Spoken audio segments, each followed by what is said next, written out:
Yeah. Well, all right.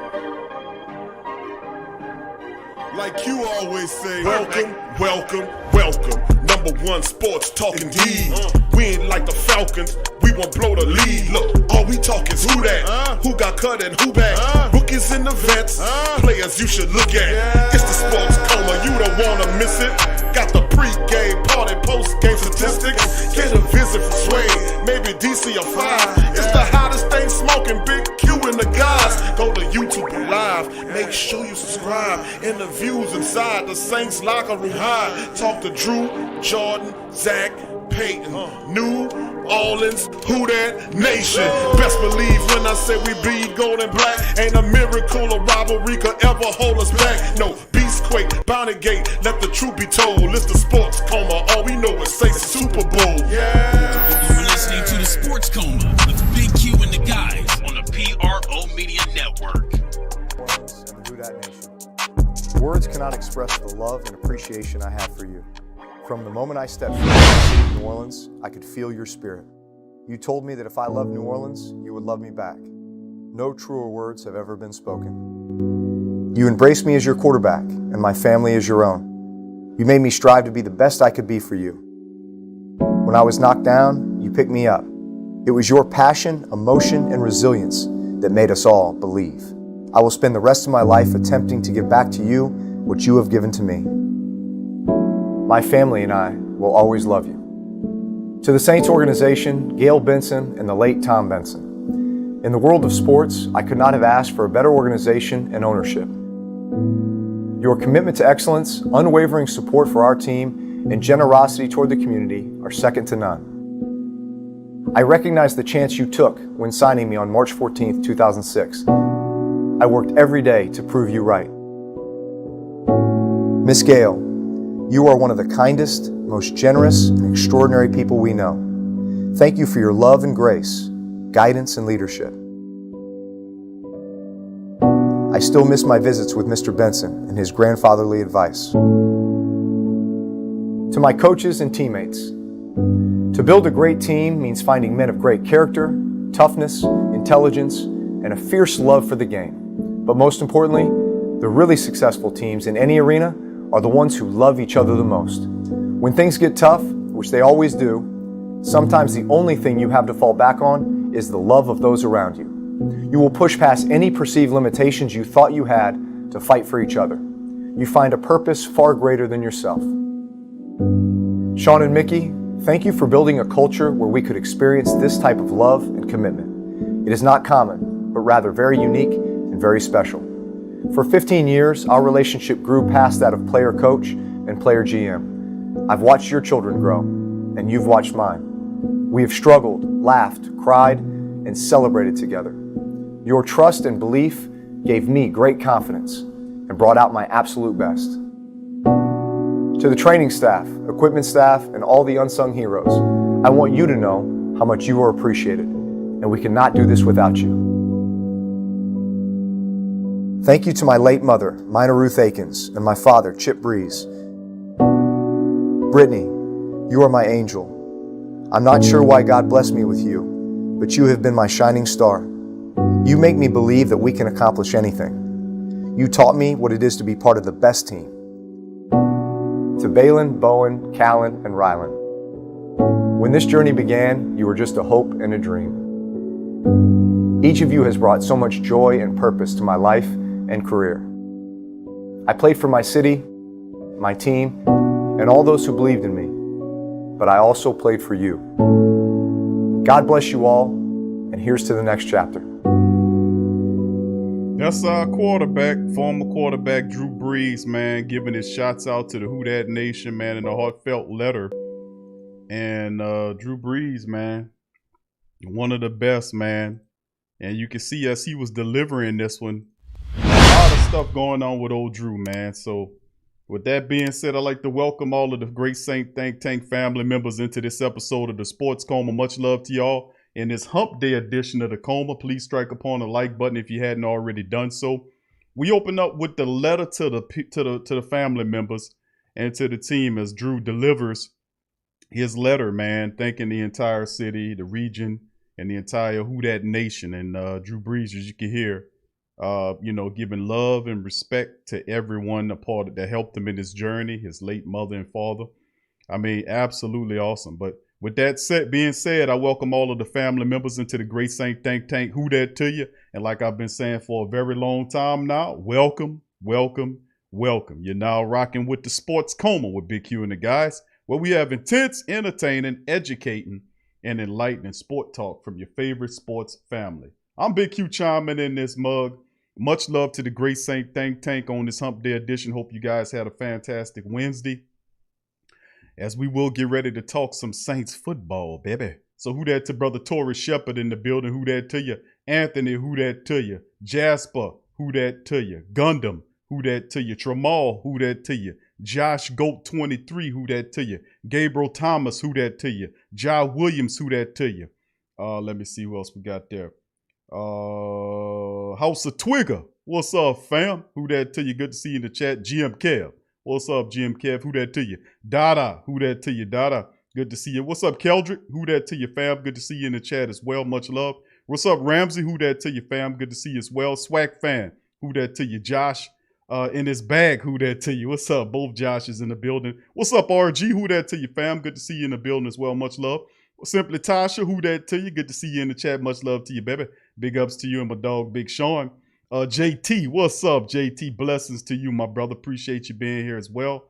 Who else we got chiming in on this thing? Brian Pearson, what's up, Brian? Who that to you? Jasper, what's up, fam? He said, before I joined the military, he says, from Baton Rouge, when the Saints used to play at LSU, my grandmother used to take us to go and see them. We had no car.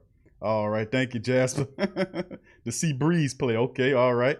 All right, what's up, Cameron? Who that to you as well? What's up, Keshawn? Who that to you, fam? Much love and respect. All right, what's up, Rob? Who that to my dog, Rob McCoy in the building? Miss Sexy Blacksmith. What's up, baby? Who that to you? Much love to you. Appreciate you joining us today. And big ups to all the family members, man. Much love to you guys. We appreciate y'all being here on this Hump Day edition as we gonna talk some Saints. What's up, Venom Rage? Who that to you, baby? Who that? All right. What's up? Both Ramseys in the building. Ramsey U, Ramsey W. Both of the Ramseys in the King Ramsey's in the building. Who that to the family members? Appreciate y'all. All right. Much love to y'all, man. Appreciate y'all. So with that being said, fam, as we crawl on in this thing, please feel free to hit the like button. We're going to go over, really not too much happened today. What's up, Kenny? Kenny Sutton, who that to you? We're going to go over a few things in this episode of The Coma. A few news, notes, and items. Pretty much a recap thus far. Not much going on, vital in terms of moves the Saints made in Wednesday's edition. Just the fact that the Saints were able to successfully work themselves underneath the cap. So we'll just give some prefixes. We just showed, or played rather. Drew opened it up. We'll go over the few items that was went over day 2, was very active. We'll kind of recap day 2. We'll look at the cap, how the Saints got up under the cap. We'll revisit that. We'll also, take a look at our cap situation according to Sport Track. We'll also delve in, look at some free agents that's still available after a bunch of free agents were signed today as well. We're also going to look at the depth chart, how it stands today. And we're also going to, do a little brief looking at the at a few draft prospects.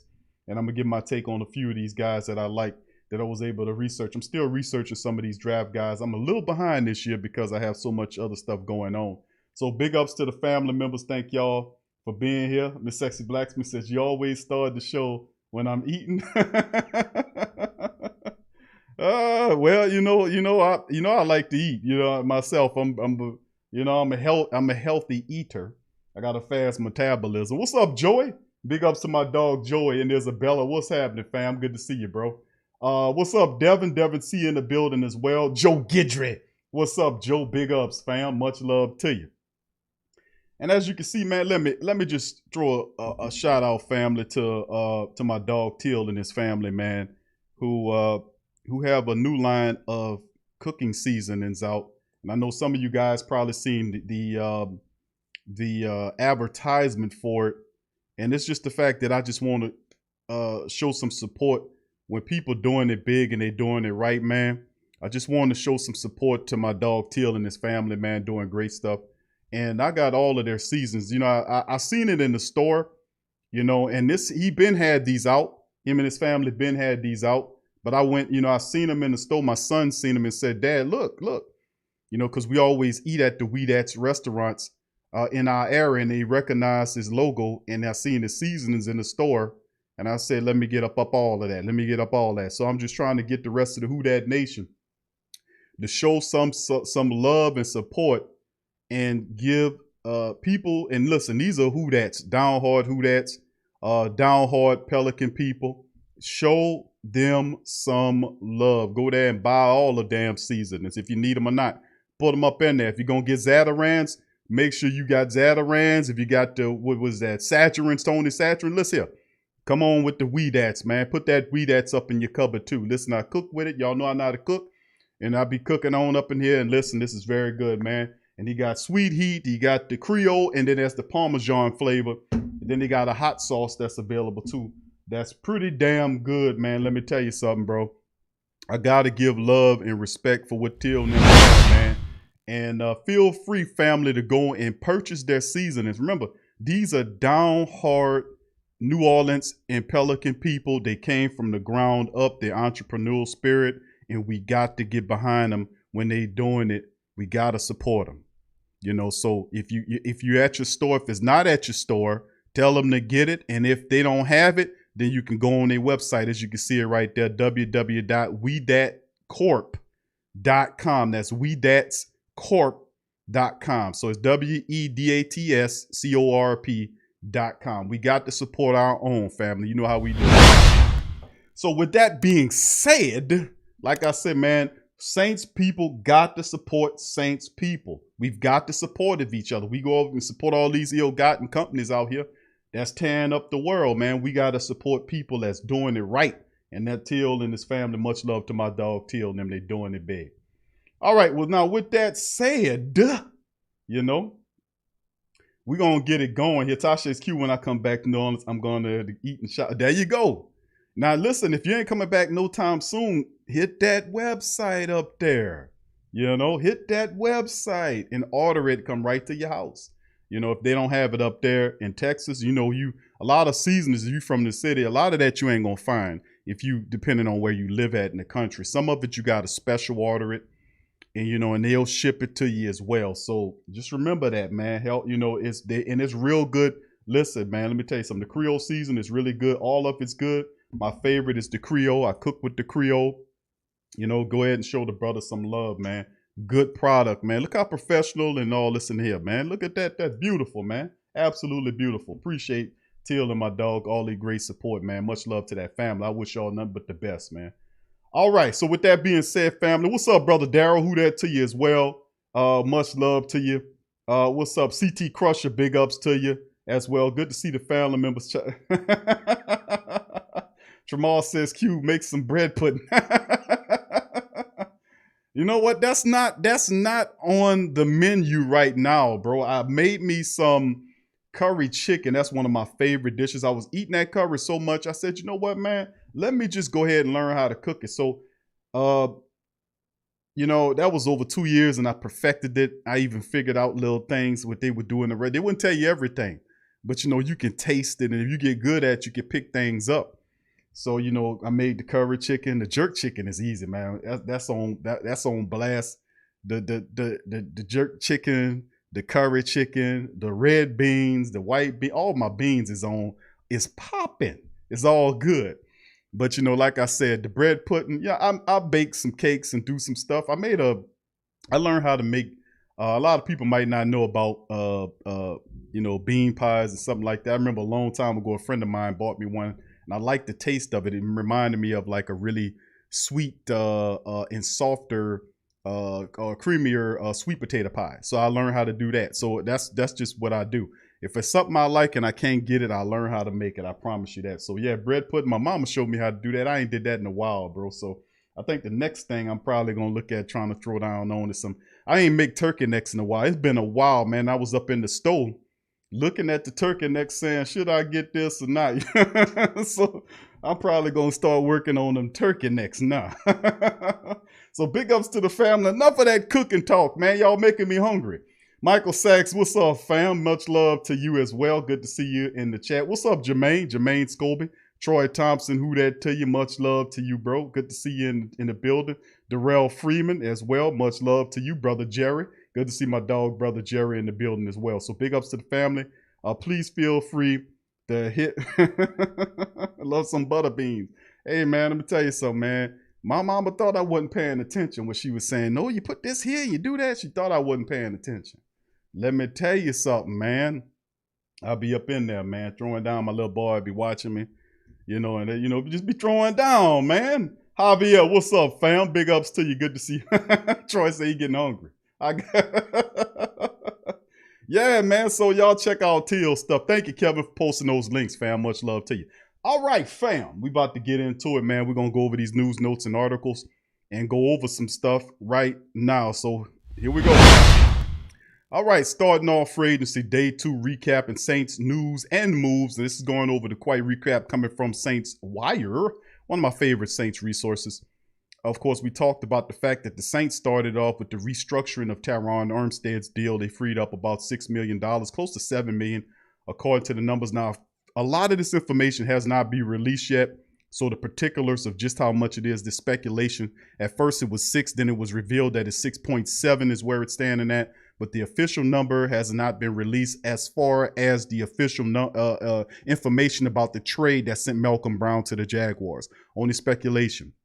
Even the Saints website that officially covered the trade of Brown to the Jaguars said that the pick was undisclosed, which means that I'm thinking it's probably a 6 or 7 round draft pick. I'll be happy if it's anything above a 6, but really, truthfully and honestly, I think it's a 6 because the Saints was looking just to get that contract off the books. And when they traded Brown, what it did was it freed up $5 million to add to the $6.7 million that Terron had that helped the Saints propel. But we'll cover that in the next article.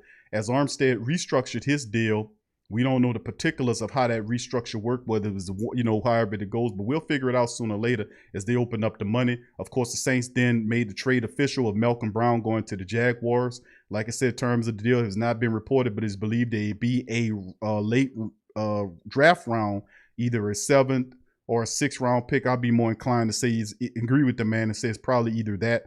Not to mention, what's up, Revolt? My dog Revolt in the building. Who that to you, Revolt? Good to see you in the chat, bro. All right. And of course, with that being said, then they said he's getting an $11 million extension with the Jaguars on the completion of the trade. So good for Malcolm Brown, man. So the Saints trade him out there, and then the Jaguars then extend him out and give him an $11 million extension on top of that. But this is a young player. He was a former late, 32nd first round pick several years ago with the New England Patriots. He was up there, played a lot of minutes, won a couple of Super Bowls with the Patriots, came down to New Orleans, played here for a few years, gave us really good production, was a mainstay, was a very important piece inside the interior defensive line for the Saints. And it showed when he got hurt that they gashed the piss out the Saints in the interior. As good as Onyemata or Sheldon Rankins were, they were not Malcolm Brown. They were what you would call defensive interior men, defensive tackles. But even though they call Brown a tackle, he's more, they don't really use the term nose tackle anymore. They would just say defensive tackle. But the Saints defense really stepped up in a major league capacity when Malcolm Brown took on a nose tackle role and became that guy that it's hard to block. You can't single block Malcolm Brown. He requires a double, which aids in freeing up guys like Trey Hendrickson, and other players. Cam's always doubled, but it does make it easier to have a guy like Malcolm Brown. You can't single block him. So the Jaguars, man, I was looking at some moves of the Jags. Of course, they're going to take Trevor Lawrence. They got Marvin, what's his name? Hall, I won't say Hall or whatever his name is, from Detroit. He's going down there. They got LaVista Shenault along with DJ Chalk from LSU a few years back, and they looking really interesting, especially on defense. They built the interior defensive line. They added a pass rush there. They got a bunch of draft picks they can use to kind of move some stuff around. So they're not relying totally upon the draft, but they got some key pieces in Jacksonville. They looking like something. You better watch out if you're in that AFC South. Tennessee, Indianapolis, all these other teams. Watch out, man. Jacksonville, they coming for you. Look out. All right, so with that being said, the next move was the Titans. After Jackrabbit was put in the street, the Titans said, let me get that Jackrabbit right there. He didn't remain free for very long. The Titans said, we let go of both Adoree Jackson and Malcolm Butler, and we're going to settle with a Pro Bowler named Jackrabbit Jenkins. The Saints pretty much got him for nothing. And, of course, they didn't like his contract. They put him in the street, and ultimately I was hoping that there would be a cut and a restructure to bring him back. No, Tennessee says that's not going to happen. We seen what you did. Let me get the Jackrabbit. And that's what they did. So Jackrabbit was the latest cap cut to catch on with a new team. But far from the last, the veteran cornerback landed on his feet in Tennessee, where he would quickly replace Adoree Jackson, who was cut on the same day, Jenkins, who was an effective corner for the Saints, and we'll see them again in 2021. Of course, the Saints assigned a new fullback by the name of Alex Arma. So for the family out there that didn't get a chance, what's up, James? Who that to you? Get a chance to find out, well, Q, who the hell is Alex Arma? Alex Arma is a very athletic. I was able to study film on him. When I started watching the film, I was like, oh, I remember this guy. I recognize him. He's just a guy that he does a lot for the team, but he just kind of disappears in the backdrop. You know what I'm saying? Meaning that he's not a bad player, but he does a lot of stuff. I mean, he's a brutal blocker. He's also super athletic. They played him around in Joe Brady's offense. They used him all over the field. They lined him up like a tight end. They used him like a fullback, which his regular point is. But the guy, they used him at running back at times, like a running back, fullback. At fullback, H-back, which is the proper term for it. Then they use him at tight end. Sometimes you've seen him lined up in the slot like a wide receiver, and he's also a key special team person. So when you've seen Justin Hardy leave and sign that 3-year deal with the Jets, which we'll cover that in a minute, this was a solid move by the Saints to get Alex Arma. And remember, we talked about this last year where I was saying I really don't like Michael Burton. I mean, he's an old school fullback. You need somebody that's like the guy from the 49ers. Remember, I kept saying that, Justin Struselak or whatever his name is. Well, he was on the market, but the 49ers quickly signed him for a 5-year extension worth over $20 million. So the terms of the agreement between the Saints and Arma wasn't released, but it's coming. But this was and people were laughing about this online and Twitter and all that. And I'm just like, listen, you don't know and understand how incredibly awesome it is to have another athletic component to Sean Payton's offense. Because a lot of these people out there, they were like, the Saints signed a fullback, ha, ha, ha, ha, LOL.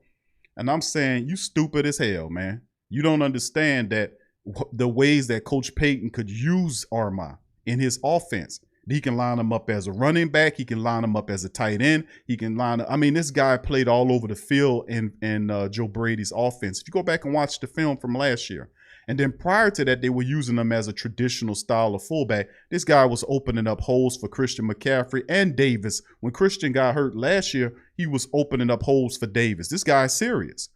He plays with an attitude. He's mean. He's athletic, and he's fierce. And he takes pride in playing all over the field, and he plays with a high motor every play. He don't take plays over. This guy here is a football player. So even though they calling him a fullback, trust and believe Coach Payton's going to use him in more ways than one. I kept saying that. I was like, listen. And of course, I talked about the fact that this is the first black fullback that I remember the Saints signing as a starting fullback since guess when, baby? Lorenzo Neal. Remember that? Going all the way back to Lorenzo Neal was the last fullback back that the Saints had. All the rest of them was Zach Line and all these other Heath Evans, Zach Line, so on and so forth. But, that really ain't nothing to it. But it just, from a historical standpoint, in my mind, like, damn, this is the last time we seen a black quarterback over the Saints. Aaron Brooks. Last time we seen a black quarterback, fullback, Lorenzo Neal. So just a little bit of little history there. All right, moving forward. And, of course, the Jets agreed to terms with cornerback Justin Hardy, giving him a 3-year deal. I'm like, Justin Hardy, do them people, and I'm not going to blast Justin Hardy because Justin Hardy did a lot of good things for the Saints. I think his time came to an end. And I said this last year that I said the Saints were going to put him in the street because he's no good in the secondary. He can't play he can't play the cornerback position. Several years ago against the Tennessee Titans, the wide receiver that was in the slot took his lunch money. And when we seen that, you ain't seen him touch the field again. even up to last year when Justin Hardy was on the depth chart as a cornerback and the Saints looked past him and pulled Pell Grant Haley off the practice squad and put him in the game over Justin Hardy. That's how bad Justin Hardy was. I mean, Laddie Daddy was working with him at a point. You've seen him growing and developing, but it takes instincts to play the cornerback position. And Hardy's a former wide receiver. He does have the size, but his reaction skills suck. It really does. He got good height and decent speed, but his reaction as a cornerback is terrible. That's why I say he was going to follow the same lineage as a Chris Banjo, because Banjo was a special team ace, but he couldn't help you when you needed him to play on the defense. If something happened and you needed Banjo to come in the game, he was lost. Same thing with Justin Hardy, but he landed on his feet with a 3-year deal with the Jets, and good luck with that, man. Good luck with seeing Justin Hardy up there, you know. Bills agree to terms with Emmanuel Sanders, so the Bills continue to stockpile talent. Of course, they had Stephon Diggs last year with the Minnesota Vikings, who turned out to be one of the best wide receivers. I think he had more catches than anybody in the NFL, Stephon Diggs. And don't let Uncle Mozzie come on here, because Stephon Diggs, he always trying to throw up some quotes about Stephon Diggs, man. He was on the show. He be talking about who the best wide receiver in the NFL, who had more catches. I told you about Stephon Diggs. All right, Uncle Mozzie, I hear you, brother. I know. But and now he has a guy to play opposite of him, had to help Stephon Diggs be even more of a weapon than Emmanuel Sanders. So Emmanuel Sanders lands on his feet with the Buffalo Bills. Yet another veteran quickly joined the new squad because the Saints really couldn't find a trade partner with him. Sanders will compete with targets for Josh Allen with Stephon Diggs and Cole Beasley. That's pretty solid wide receiver core, if you ask me, barring injury. So congratulations and good luck to the rest of the Saints that's moving on. And, of course, we talked about the Saints restructuring of Terron Armstead, as he was able to give back $6.7 million of the cap. So with that being said, this is the article. Just recapping day 2, revisiting what happened, being that the day was really slow. Let's get into the next thing right here, as we're going to talk about how the Saints cleared that 100. Now, listen, this is historical, and I just wanted to preface this by going over this article. I think this is Triplett that wrote this article, which, yeah, it's Triplett. He did a pretty good job of basically archiving and breaking down how the Saints got from up under $111 million to get in the black. And that's worth saying, because I don't think that in the NFL history, nobody or no team had ever in the history of the sport of pro football in 100 years had to come from 111 million down to get in the black. That, you know, so we're going to sit here and we're going to go over it. You know, we know Mickey Loomis, you know, Mickey's our dog. Mickey Loomis always comes through the show. Y'all know that. Mickey drops by. He shows love. He talks on the show. He breaks stuff down. But we got to give Mickey credit, man, for what he did and working this thing. So, and he still ain't done, but man, that was a big move to do that. So let's look at it. Metairie, Louisiana, no team was more hamstrung by the NFL reduced salary cap than the Saints, who began the offseason nearly $100 million over the threshold. Yes, the Saints put themselves in this position by living dangerously close to a cap for more than a decade. Yep, that's absolutely right. But like every other team in the league, they had been operating with the expectation that the cap would rise from last year's level of 198.2, and maybe by a large margin once new TV deals and the 7-game schedule kicked in. Instead, the cap plummeted to 182.5 million due to the lost revenues because of the C-19. The Saints' approach: keep the best players and stay committed to trying to win a 5th straight NFC South championship. And they did that. The only problem is an NFC South championship is not a Super Bowl, but it's all right, right? At least we accomplished something, right? But anyway, it's not a rebuild for us, said Mickey Loomis. Now, Mickey told SiriusXM that it might be what I call a retool. Now, of course, we talked about this verbiage before. Maybe that approach seems obvious, but it was a question mark heading to the offseason considering the Saints' daunting cap situation, expected loss of quarterback Drew Brees due to the retirement, which we played Drew's goodbye letter to the broadcast when we opened the broadcast up. Very heartwarming by Drew. We saw the Saints trade superstars like Jimmy Graham, Brandon Cooks in past years as a part of their retooling to free cap space and acquire draft picks. But this year, They stayed committed to expensive players such as Mike Thomas, Cam Jordan, Teron Armstead, Elvin Kamara, Demario Davis, and others. They also placed a franchise tag on safety Marcus Williams, and even though it came with a cap charge of $10.5, they have made it a priority to work out a long-term extension with right tackle Ryan Ramczyk and Marshawn Lattimore, even though both could command salaries in a range of $20 million per year. From what I'm hearing, the rumors is they're working on that. They will also certainly add free agent veteran or two in the coming weeks if the value is right. They've reportedly shown interest in starting cornerbacks to replace Jack Rabbit, for example. And of course, sacrifices had to be made. The Saints released several veterans from the second tier of their roster they might have kept in previous years, a group that includes Jack Rabbit Jenkins, receiver Emmanuel Sanders, linebacker Quan Alexander, which word on the street he's going to come back on a cheap one-year prove-it deal, the All-Pro Hall of Fame punter Thomas Morstead, tight end Josh Hill, who signed with Detroit, guard Nick Easton, who have several suitors. They traded defensive tackle Malcolm Brown. They also let defensive end Trey Hendrickson, who got paid $60 million, 32 of it guaranteed in the first 2 years with the Cincinnati Bengals. So some Saints heavy hitting out there. And the Saints restructured almost every other contract they could, pushing cap costs into the future, bringing them right back to the same situation in 2020. That's all we know how to do, right? Kick that can.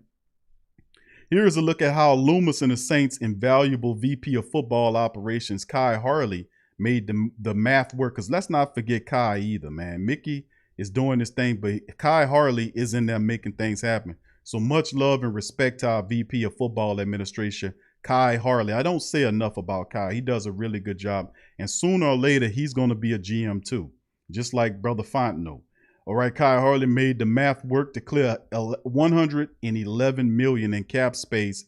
And what's next year's cap situation looks like as a result? $23.9 million cleared by Brees' retirement and pay cut. He was scheduled to count $36.15 against this year's cap, including a salary of $25 million and $11.15 in dead money from previous signing. Then had another $11.5 in dead money scheduled to hit the books next year after the contract ran out. The Saints had to get extra creative in perhaps their shrewdest cap move of the offseason. What'd they do? Brees retired immediately. His cap charge would have been a $22.65 million. Zero salary, but all remaining dead money accelerated into this year's cap. However, if the Saints wait to file Brees' retirement paperwork until June 1st, they can split the dead money charge over 2 years at $11.15 and $11.15 next year. The problem is they wait until June 1st, so they have to count Brees' salary on their books until then. So Brees agrees to a pay cut to the veteran minimum of just over $1 million for this season, lowering his cap charge to just $12.2 million until June 1st, and then $11.15 million after June 1st. Very eventful. $35 million cleared by releasing or trading players. This was the hardest part of the equation, especially when it came to a beloved veteran like Morstead. Most of these football decisions, though, meaning the Saints felt like they can either find upgrades or replacements at better values, especially consider free agents will be discounted through the NFL because of the reduced cap. Alexander, for instance, was an obvious candidate for release since he was due $13.4 million and tore his Achilles in December. And even though the Saints liked him and could pursue a reunion in the future, Jenkins and Sanders were tougher choices since the Saints don't have any obvious replacements lined up. The Saints saved $13.4 million by releasing Alexander since he had no guarantees or dead money remaining on his cap. They saved $7 million by releasing Jack Rabbit from a $14.2 million cap charge at a total of $7.2 in remaining guarantees and dead money.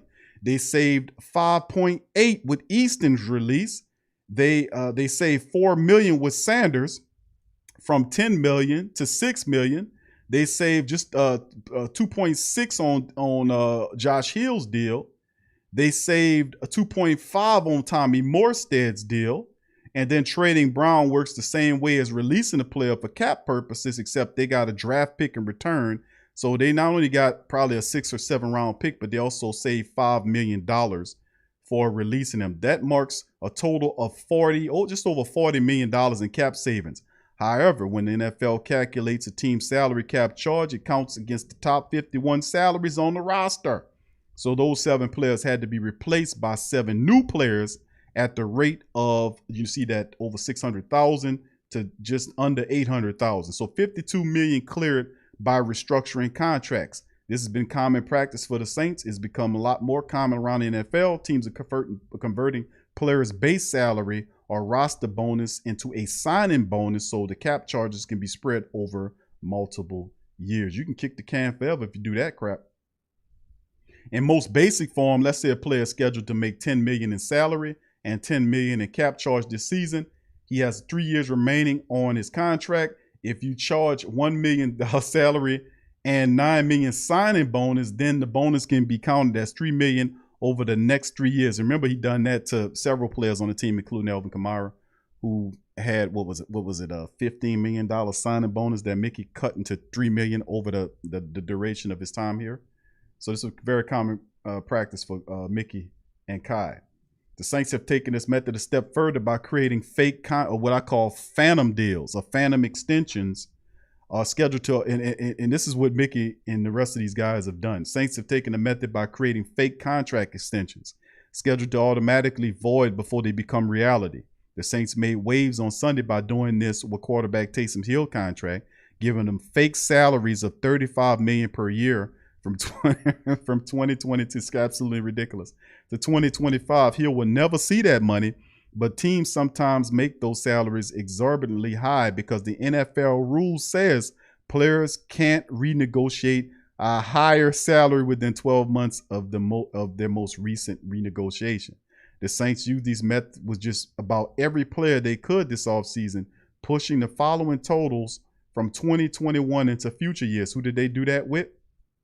Well, they did it with Cam, saving over $9 million. They did it with Mike Thomas, almost $9 million. They did it with Taysom at 7.7, Andrews at 6, David Onyemata just over 4, over 4.5. Then you have DeMario, almost $4 million, Malcolm Jenkins, almost $3 million, and Will Lutz at 1.7. So, you know, they did it. A source said they would do the same with Armstead, who deal could save about 7.5 in cap space, depending on the number of voided years they added. Some people say 6.7, like I reported. Some saying between 6, some saying between 7.5. When those numbers become final, we'll know the truth in maybe a day or maybe a couple days. What this means for the future, get ready for some deja vu, fam. The Saints will have $180 million in scheduled cap costs for the 2022 year, with 27 players on the roster, and that doesn't include potential new deals for Ramczyk or Lattimore, Armstead, Williams, Hill, quarterback Jameis Winston, whose price tag could skyrocket if he earns the starting job and thrives. NFL salary cap might increase next year, especially if fans return to the stands, but it will take a couple of years to absorb all last season's losses. The Saints will probably keep treading water by making similar moves next offseason. However, the Saints believe it's a good problem to have. Remember, they're not in the situation simply because of poor cap management. They're in the situation because they kept drafting and signing elite players who are worth $10 million to $20 million per year. Keep that type of talent together long term is a true challenge, and that's a part of it. But that's why the draft this year and next year will be so vital, that the Saints have to make the draft work. I think the cheapest or ineffective, most promising route to build a young and viable team into the future is by using the draft and doing your very best at the draft by picking talented players, building your depth, and then taking these rookies and converting them into role players that don't cost you a lot of money. Of course, you know, depending on where they picked, you have first round draft picks at 5 years before you see a contract extension in most cases.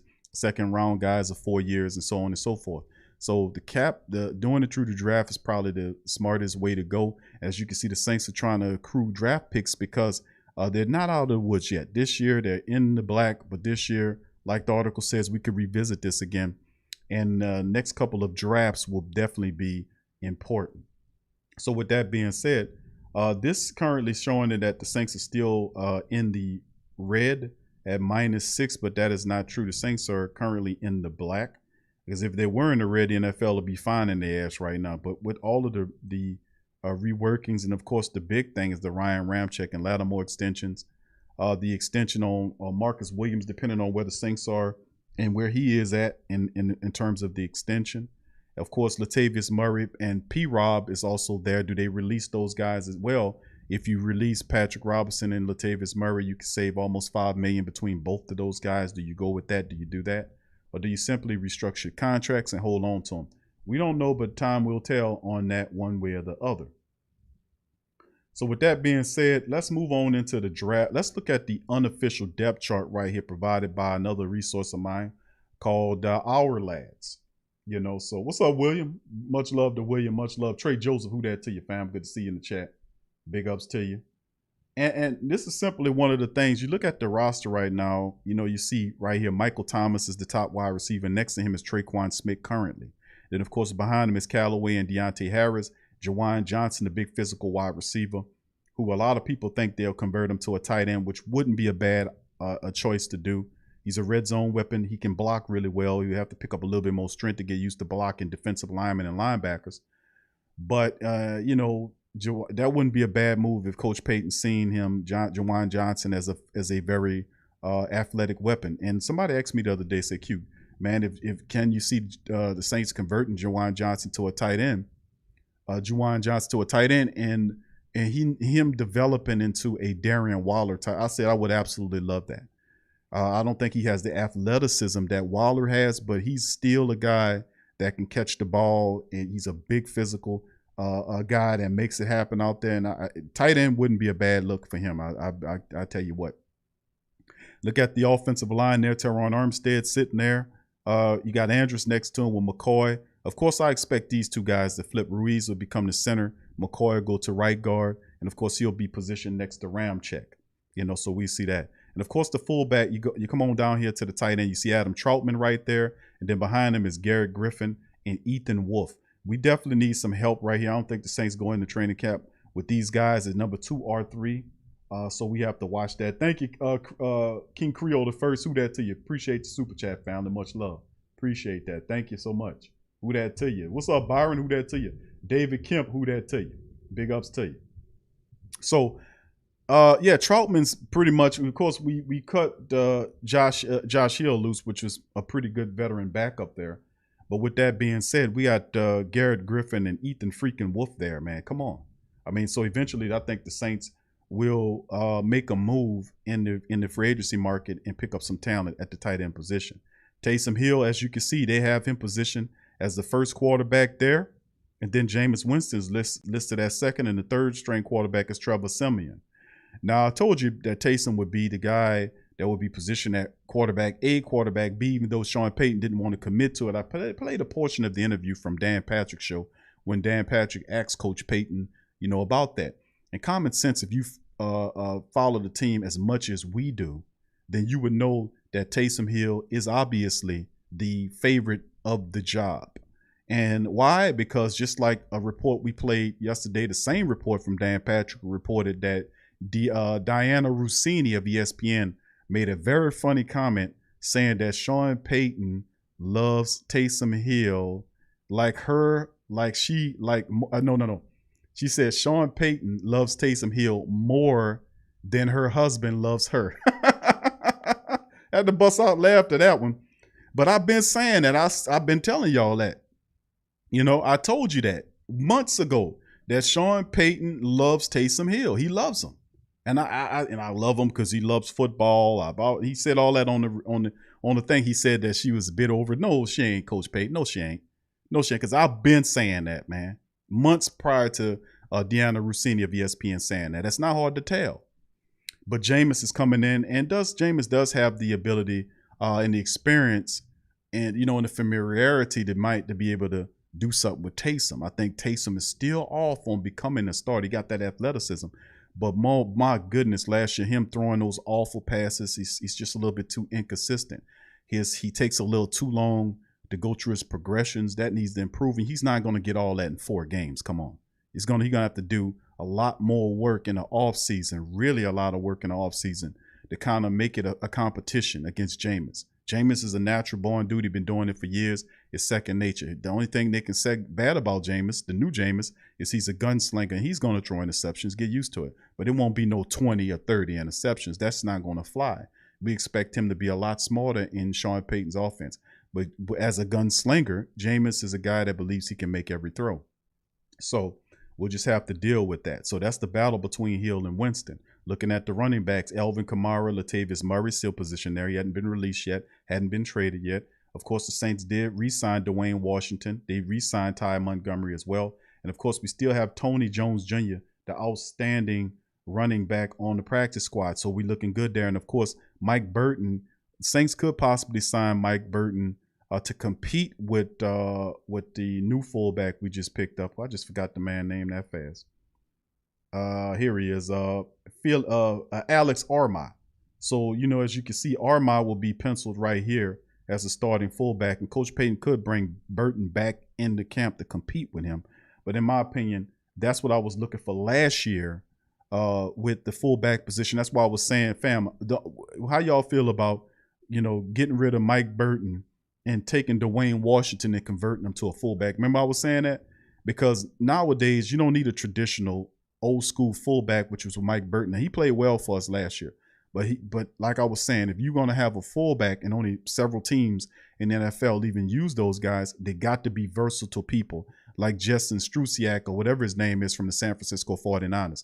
That's how Coach Payton is looking to utilize his fullback. And you know, line them up at tight end, H-back, all this kind of stuff. And Coach Payton seen what Brady was doing there in Carolina last year with Armaz, and that's what they're going to do in part with this upcoming year. So I'm very happy about that fullback sign. I've been pushing for that over a year. Good to hear. Good to see Coach Payton is listening to some of these things we chatting out over here. Okay, let's then segue to the defense. You see Cam there. Onyemata is there, and of course Malcolm Brown is not there anymore. Malcolm has been traded to the Jaguars, and then they gave him extension, so y'all could pretend like Malcolm's not there. Behind him is Shy Tuttle, and the guys in the red are guys that are not on the team anymore. So you saying, Q, with these guys are red, they hurt?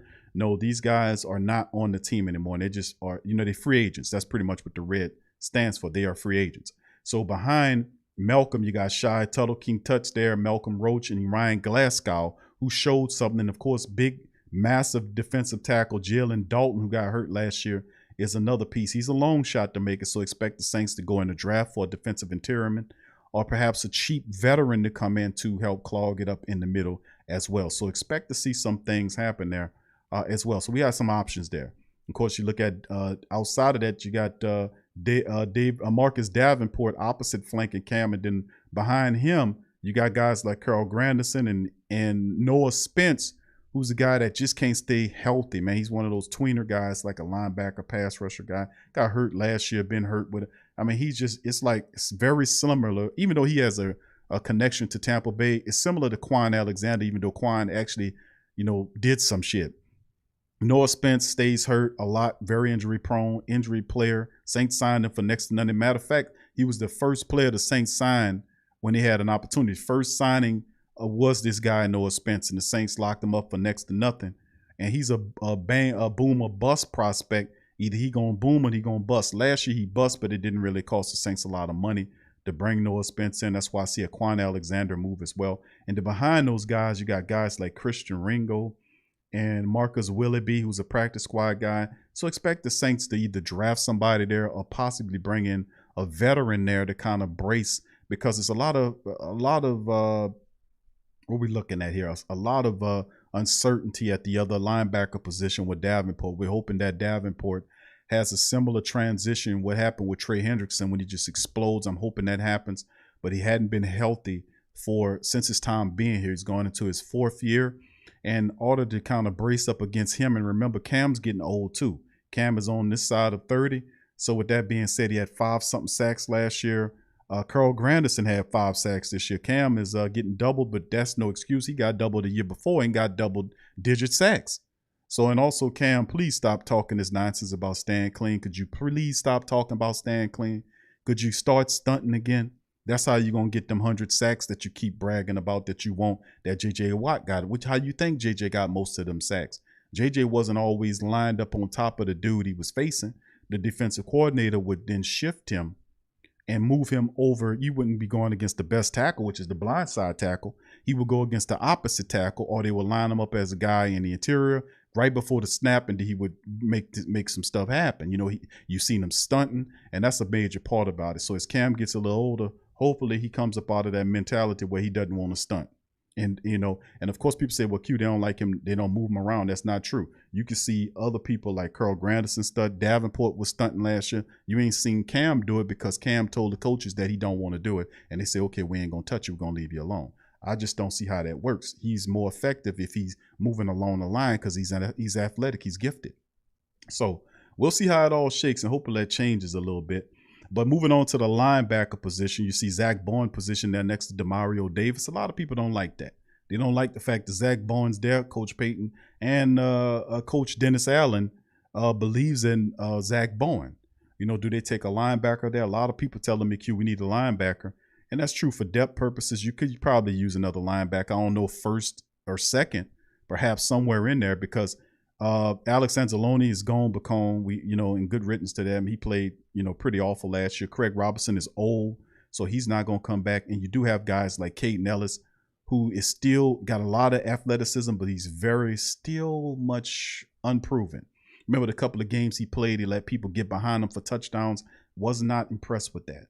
Then Chase Hansen, who Coach Payton converted from not Coach Payton, but Dennis Allen converted from a safety to a linebacker, and he played in special teams. He impressed him a little bit. Got this guy out of Canada named Winston McManus. I don't know how he good. And Andrew Dowell, the practice squad guys. And of course, the secondary is the biggest area of concern for me. Of course, we know they franchise tagged Marcus Williams there. You still got Jenkins on his restructure. Laddie Daddy looking for an extension with him. And of course, we got Nickelback, Chauncey Gardner-Johnson there. But the Saints need a starting right cornerback. And as you can see, they got Ken Crawley in that position. And Crawley's is not on the team. He's an unrestricted free agent. But if you look back at the team, P.J. Williams, unrestricted free agent as well. Patrick Robertson is still on his team. Pale Grant Haley, Keith Washington Jr. is there. And of course, you see J.T. Gray Moore as a safety. So you see guys like Swearinger who could come back. Batamosi pretty much retired from the league. He started playing soccer or rugby or some crap or whatever. And good riddance to him. He was, and a lot of people didn't know about Johnson Batamosi, that he was the substitute member for the Dollar Tree Quartet. So if you had either one of those guys got sick, Johnson Batamosi would fill in for him. A lot of people didn't know that. A little background information on the Dollar Tree Quartet. And for those who don't remember the Dollar Tree Quartet, just ask some of the family members in the chat, man. What's the Dollar Tree Quartet? And they'll fill you in. And of course, the special team, Tommy Morstead is out. Blake Gilligan is in now with Will Lutz. He's the veteran of the group. With Zach Line, and they did restructure Will Lutz's contract. They was thinking about getting rid of Morstead last year, but ultimately put Blake Gilligan on the practice squad with a weird injury or whatever it was that sidelined him for the entire season. They just stashed him on the IR, pretty much is what they did. So with that being said, you look at the kick return, is Deontay Harris, and then Marquez Callaway is his backup there as well. So like I said, man, it's very interesting to say the least, but this is the current roster build right now that you can see right now. And you can see Fowler is also, Jake Lampman is also a wide receiver on this team as well, if I failed to mention that. But the Saints have a lot to do, and it's good to look. And the reason I'm showing you guys this is just so it's good to show the pictures so you can see it and not have to visualize it. This is how the roster currently is looking for overall, a few moves here, like moving Cesar Ruiz to center and McCoy to guard, which is Coach Payton what he wanted to do. And they got to put Armaz as a fullback here. But outside of that, it's pretty accurate and showing you what you're working with right now. And it's good to know that, because when you start looking at free agency, you would know that, hey, man, who do we have in free agency that we can look? So we on Sport Track here. I pulled up a free agent list. And of course, if you look at the cornerback position, which I think is probably one of the Saints' biggest needs, you can look up the cornerback market, and they'll show you right now some of these guys. Now, William Jackson, the guy I talked about yesterday, just signed a 3-year deal with the Washington football team for $40 million. He got the biggest deal so far in free agency right now. So, and then a lot of really good cornerbacks signed. Patrick Peterson signed with the Minnesota Vikings, according to this. I didn't know that. I did not know that Patrick Peterson is now off the board. He signed with the Vikings 1 year, $10 million. That one got past me. Justin Coleman, I did see this when he signed with Miami for 2.7. So with that being said, so Patrick Peterson is off the board for the Saints for people that wanted Patrick Peterson. So who's available? These guys are still A.J. Bouye, which I think is out of the price range of what they're looking for. Malcolm Butler is going to look up in the $10 million range. You think the Saints going to pay $10 million for a cornerback 1 year? I don't know. A.J. Bouye, Malcolm Butler, Casey Hayward is another interesting option. Of course, there are ties to the 33-year-old Richard Sherman. That reports are indicating that the Saints and Sean Payton says he admires him. Coach Richard wants him on the team. So there might be some traction between Richard Sherman and the Saints, to the chagrin to a lot of the Who Dat Nation, the Great Saint Think Tank. But outside of it, there are a lot of really good options here. Mike Davis is not right. Mike Davis is not a free agent anymore. He signed a 3-year deal with the Chargers yesterday.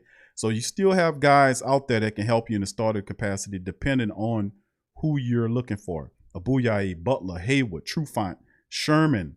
There's McCourty. He's a lot older too, but if you're looking for a veteran cornerback, then there are young people that you can look at that might be able to help you. Veterans like Xavier Rhodes, Adoree Jackson's another guy who did well with Tennessee. He's also a special team guy, maybe a developmental guy that can help, like Garyon Connolly, who was from Ohio State, didn't work out well. Kevin King from Green Bay is another big cornerback who didn't work out there as well.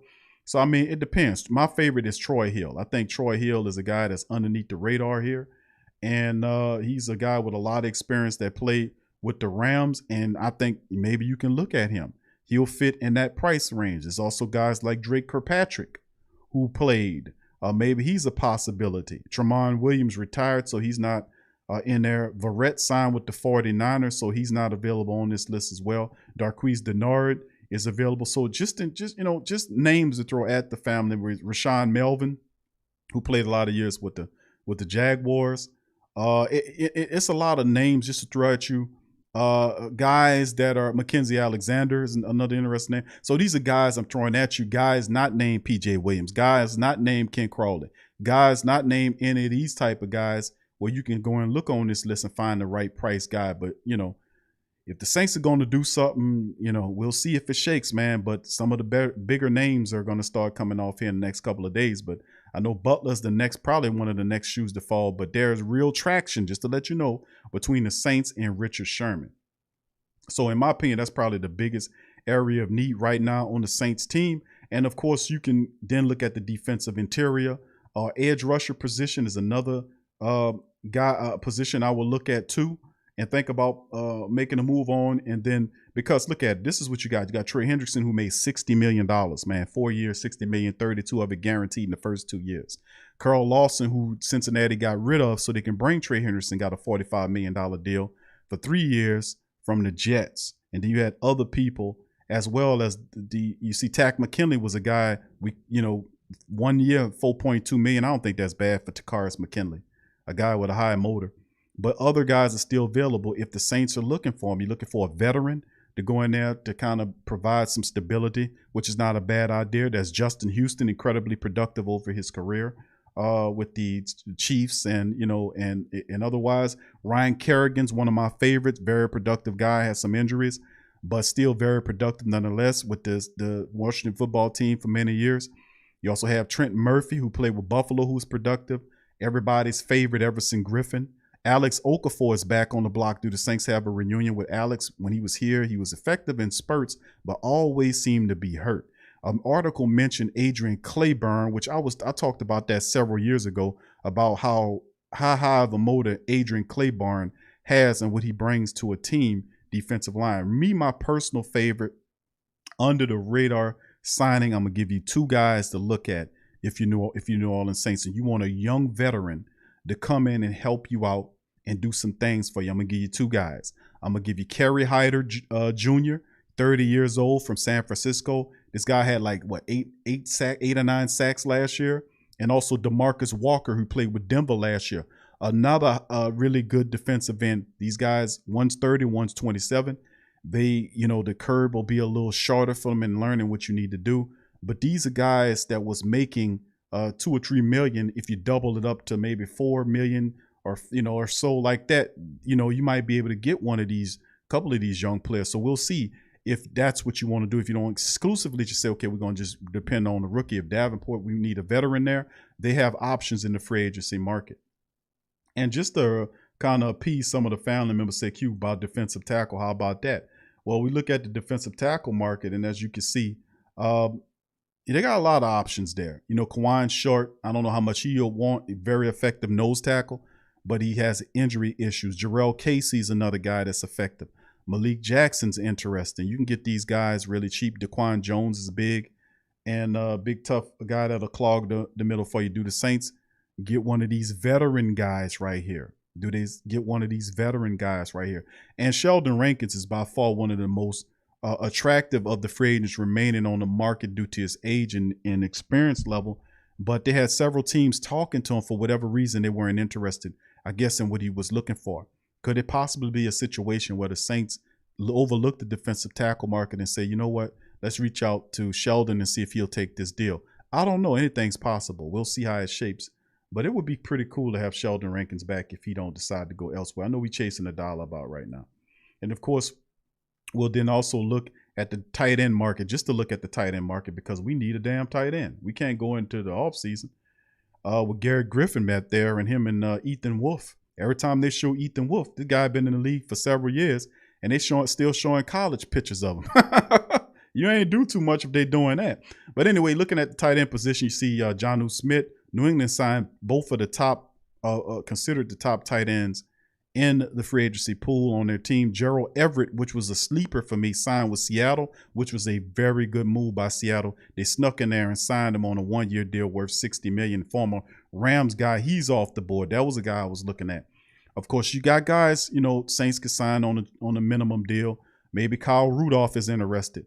We were tied before to Tyler Eifert, who was the former Bengal, Jesse James, the former Detroit and Steeler. That guy was another guy that was tied to the Saints at one time. My personal favorite that I would really like would be Virgil Hill from the Chargers to come in and kind of work with Adam Troutman there. But you're most certainly going to need a veteran to come in and help out. And Virgil Hill's athletic. He can catch the ball downfield, block as well. I would like to see the Saints reach at Virgil Hill. And, of course, if not him, there are several other prospects, Trey Burton, who can come in and help, and Jordan Reed. Now, both of these guys dealt with injury histories, but they're healthy now. But the reality is these are special kind of tight ends they're athletic guys that catch the ball like the wide receiver. They fit Sean Payton's offense. So with that being said, that's some of the guys. And, of course, I know, but I'm going to just say it anyway, Dan Arnold. Could there be a reunion with Sean Payton and Dan Arnold, who went to the Cardinals and got a little bit of sense? Could the Saints be looking at Dan Arnold to team him up with Adam Troutman? How y'all feel about that? You know, not bad, huh? All right, and then ultimately, let's talk a little draft here, fam. We're going to talk a little draft here. There's over 100 family members in the building. Y'all feel free to hit that like button. If you're not a subscriber, please do me a service and subscribe, family. Subscribe and join the Great Saint Think Tank, the realest show talking Saints talk. Hit the subscribe button, hit the subscribe button, hit the subscribe button. And if you hadn't hit the like button, do the platform of service and hit the like button. Let's talk a little draft here. Now, of course, we're going to use this our roster, our unofficial roster, as a preference or reference for what we need to do in the draft. Now, of course, a lot of people say, Q, we need interior alignment to replace Malcolm Brown.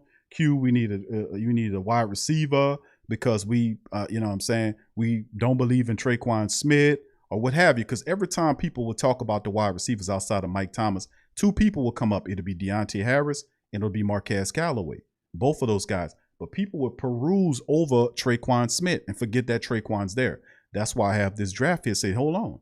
Traquan, if he showed you anything last year, he showed you that he's ready to play football. He learned a lot underneath Emmanuel Sanders. So do the Saints give Traquan Smith an opportunity to shine where they drafted him to be the guy to shine at the position? He finally showed what he can do last year. Do we then give him an opportunity to keep that position? Because remember, Coach Payton drafted him with that position in mind to pair him with Mike Thomas. So Coach Payton saying, okay, finally we got Traquan Smith next to Mike Thomas. We want to see what that looks like. Traquan has some speed. He got some size. He got tougher. Last year, he showed some stuff. I got a lot of respect for Traquan Smith. He really showed up last year, just like Trey Henderson did. So with that being said, do the Saints say, no, we going to just, Traquan's good enough. We like what he did last year. We feel like he's primed for his best year in the final year of his contract, similar to what happened with Trey Hendrickson. Could that be the case with Traquan Smith? Well, only Coach Payton can answer that. I'm merely saying that some of the needs, people saying, Q, we need a wide receiver. Coach Payton might not feel that we need a wide receiver. He might feel that Traquan was the guy that he drafted some years ago to be Michael Thomas' complement, and he finally is there, that he feels like that could be a good spot to be. Now, don't get me wrong. I think the Saints ultimately do bring in a veteran to compete. Who knows who they'll bring in. But at the end of the day, I still say they'll bring in a veteran to compete, not so much with Traquan's position, but perhaps as a position underneath him in the slot, so on and so forth. They like having that veteran wide receiver there, like when we had Austin Carr, and they like having Benny Fowler when he was here as well. And don't mention Benny Fowler could be a guy that the Saints could bring back as well. So that's also an option. So we'll see how that all shakes. So I'm just saying that in terms of looking at the wide receiver, and they said, well, Q, what about the linebacker position? Coach Payton picked Zach Bowen. A lot of people not high on Zach Bowen. I do think the Saints need to take a linebacker, depending on which one falls to you. But if you look at the roster, there are obvious needs, and you don't have to put a microscope on it. If you look at the left tackle position right here. Now it's showing Ken Crawley right here. But Ken Crawley, the red means that these are free agents. So it's really not nobody there at the position opposite of Lattimore. So you don't have a starting left cornerback right now. So what needs to happen is you're going to have to address that in free agency or the draft. So let's say, for instance, the Saints don't see nothing that they like in free agency. We're going to go over to the draft. So if things stay the same right now, your biggest need, in my opinion, looking at the roster, is cornerback. You still need, you're looking at the guys here in the middle with Onyemata there. Remember, Sheldon Rankins is gone. Malcolm Brown is gone. So you got Shai Tuttle, Glasgow, Roach, who are all young players, unproven players. They showed some stuff in spurts, but you're going to want to put somebody there, maybe a veteran there. I'm saying probably a veteran there. Perhaps the Saints were looking at a lot of interior defensive tackles is what I'm saying. If you go back and look up the interview process that they were going through virtually, there were several defensive interior prospects the Saints were going over in anticipation of losing both Sheldon Rankins and Malcolm Brown. So that could be a draft prospect as well in the draft. And I myself would, looking at the draft, would say edge rusher is always an aspect, because you can never have too many edge rushers. Because if something happens to Davenport, you got Carl Granderson, but who's behind Carl Granderson?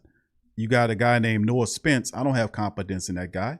Neither this Marcus Willoughby guy. So you're going to need to bring somebody in through the draft. And remember, Cam's getting old. Davenport hasn't fulfilled a full season for you. So you're going to need somebody you can bring in to kind of brace for that, and also be a understudy for Cam as he gets ready. Because Cam got I think he has the same amount of years left on his contract as Sean Payton does. And I think Coach Payton has 3 years. Cam does have 2, because they signed the extensions at the same time. So if that's the case, then Cam has 3 years left. You might want to start working on that defensive end, in the draft this year, being that the cap is what it is as well. And it should be smart just to do that, So for the sake of interest, let's just say your top needs right now is cornerback, defensive end, tight end, which is another thing, because you don't have a tight end behind Adam Troutman. You're going to need somebody, whether it's in free. I really feel like we should get a veteran, but let's say we don't and we're looking at the draft. Well, if that's the case, if you come on over here, there's some interesting calls. We're going to start off with let's start off with the quarterback. People ask me, Q, do the Saints take a quarterback? Well, these are the quarterbacks right now. I hope y'all can see that it's kind of small. But at the very top, you see Trevor Lawrence and, of course, Justin Fields. That's how I feel about it. I think Fields is second better quarterback than anybody out of there. I like how he performed at Ohio State at a high level. And I think he gets a lot of flack out of the Big Ten, out of Ohio State, because a lot of the Ohio State quarterbacks that came out wasn't successful at the next level. And I'm thinking he getting a little bit of that. But, of course, there's Zach Wilson, who they're putting up over him. And I'm like, oh, no. Justin Fields is better, in my opinion, than Zach Wilson. You might feel to flip-flop those. Trey Lance is a developmental prospect. A lot of people saying, listen, you take Trey Lance, you sit him behind a quarterback. But he's over Mac Jones. And I'm like, really, if you look at their styles of play and the experience, Mac Jones should be better than Trey Lance. But they're putting Trey Lance up there because his ceiling is higher than what Mac Jones is. When he finally figures it, they're comparing his style of play with Mahomes boys, which is a lot of pressure to put on him. But this kid is athletic. He has these weird path throwing motions, could throw it. I mean, he's fantastic. He's fantastic. So I can understand that. Then underneath those guys, Kyle Trask out of Florida, who's a hell of a quarterback. He reminds me of Matty Icy Hot for a second. You know what I'm saying? He's a little bit more athletic than Matty Icy Hot, but he's a hell of a player, really intelligent, big quarterback, makes all the throws, has some injury issues, but he has the it factor. I don't know how they feel about him out of Florida. Had a lot of experience there. Jamie Newman, the Saints actually scouted him. Very athletic guy. He go Kelly Mond, a dude that comes from Texas A&M. I had a problem with Kelly Mond. I don't like his shoulder pads, but his play's all right. And then we talk about other guys. Now, do the Saints land any of these guys? A lot of the mock draft says Lawrence, Fields, Wilson, Lance, and Jones all gone within the top 15 picks.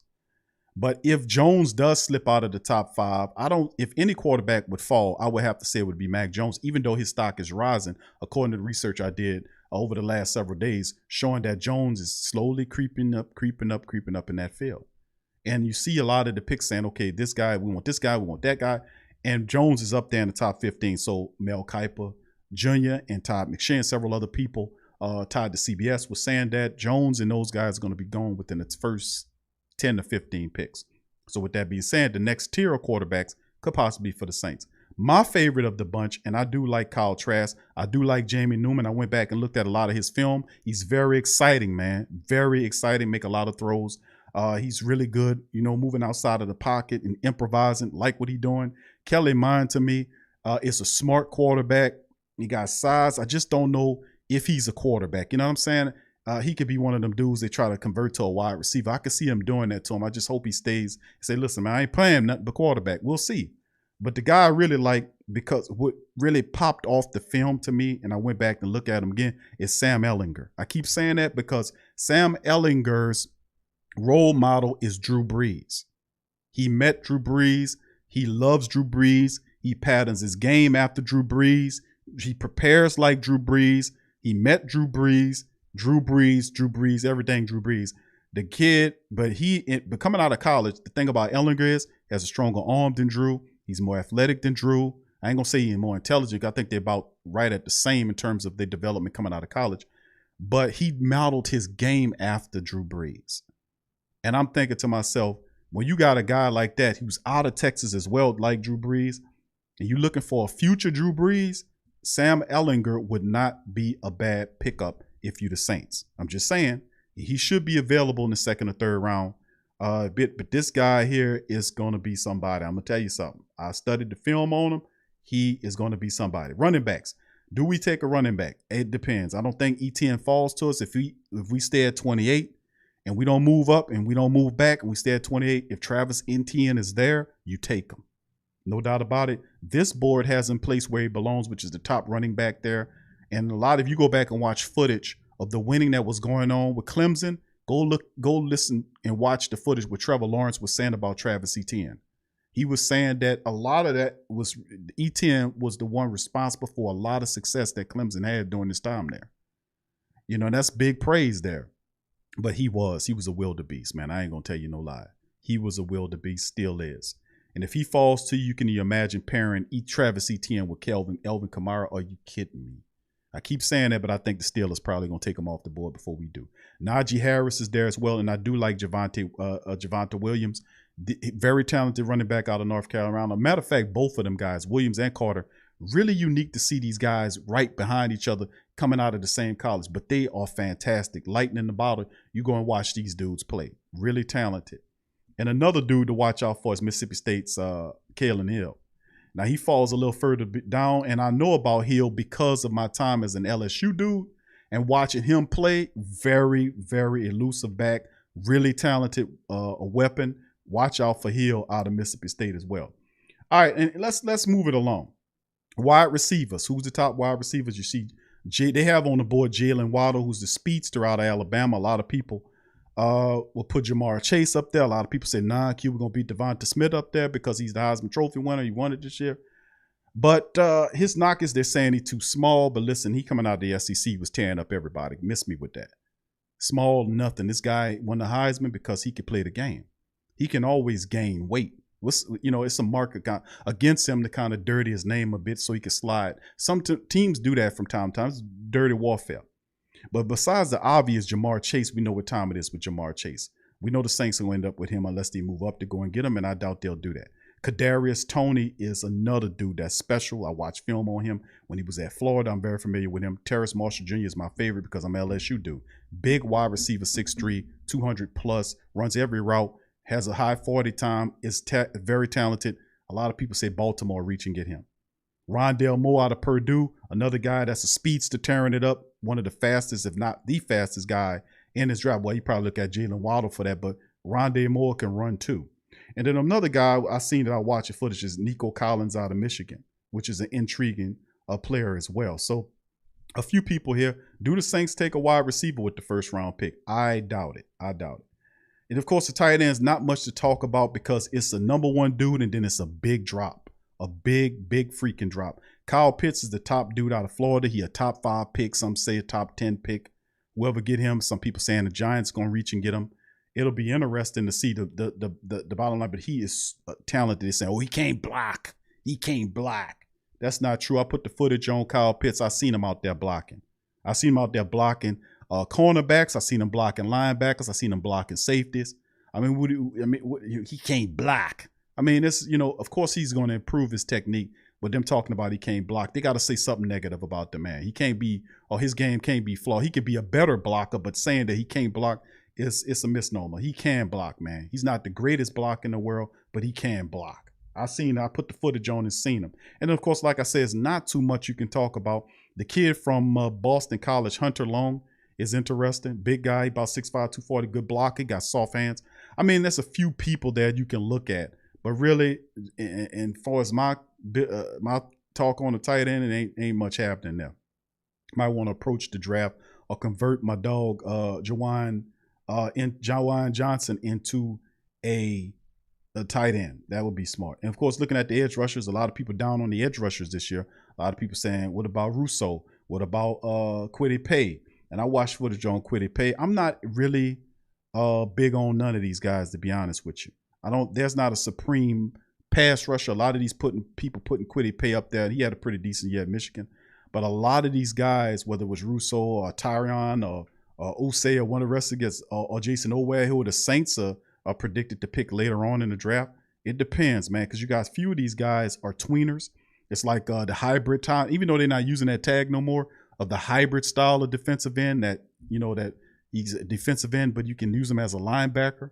I'm not crazy about this this version of pass rushers this year. You don't have a Chase Young among this bunch. So I mean, you can go either direction with some of these guys. I'm not really a big fan of the edge rushers coming out of the draft. Linebacker wise, take a look at the line. Actually, let's take a look at the interior defensive lineman, which is with need for the Saints. And of course, the Saints did look at several of these guys. We like Tyler Shelvin out of LSU, massive lineman, 6'3", 360 pounds. He's not a guy that they have high on that board that we've seen. We've seen the Saints look at a few people. I heard about Christian Barmore, which I don't know if he'll be there.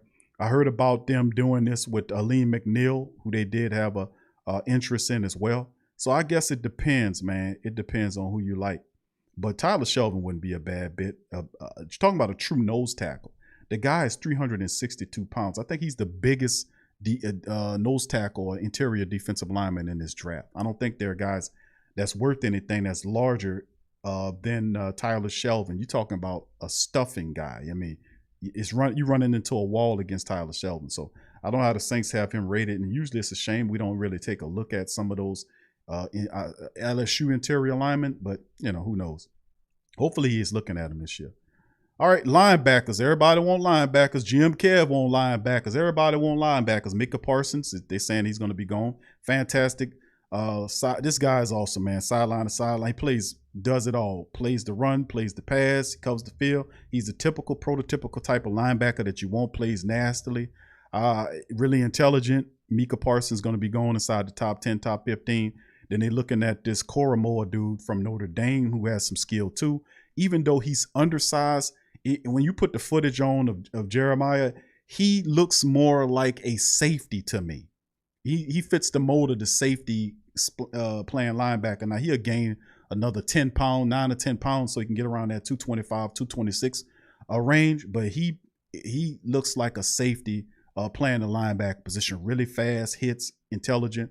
A lot of the favorite people is Xavier Collins out of Tulsa, which I like a lot. You put the film on in this dude, I can see potential in him because he's so big. He's 6'4", 260. You can use him on the defensive line, or you can slide him back to be a linebacker in coverage. He has a lot of upsides. I've seen him get touched and burned on a few plays. I've seen him make some interceptions. I've seen him make some nasty tackles.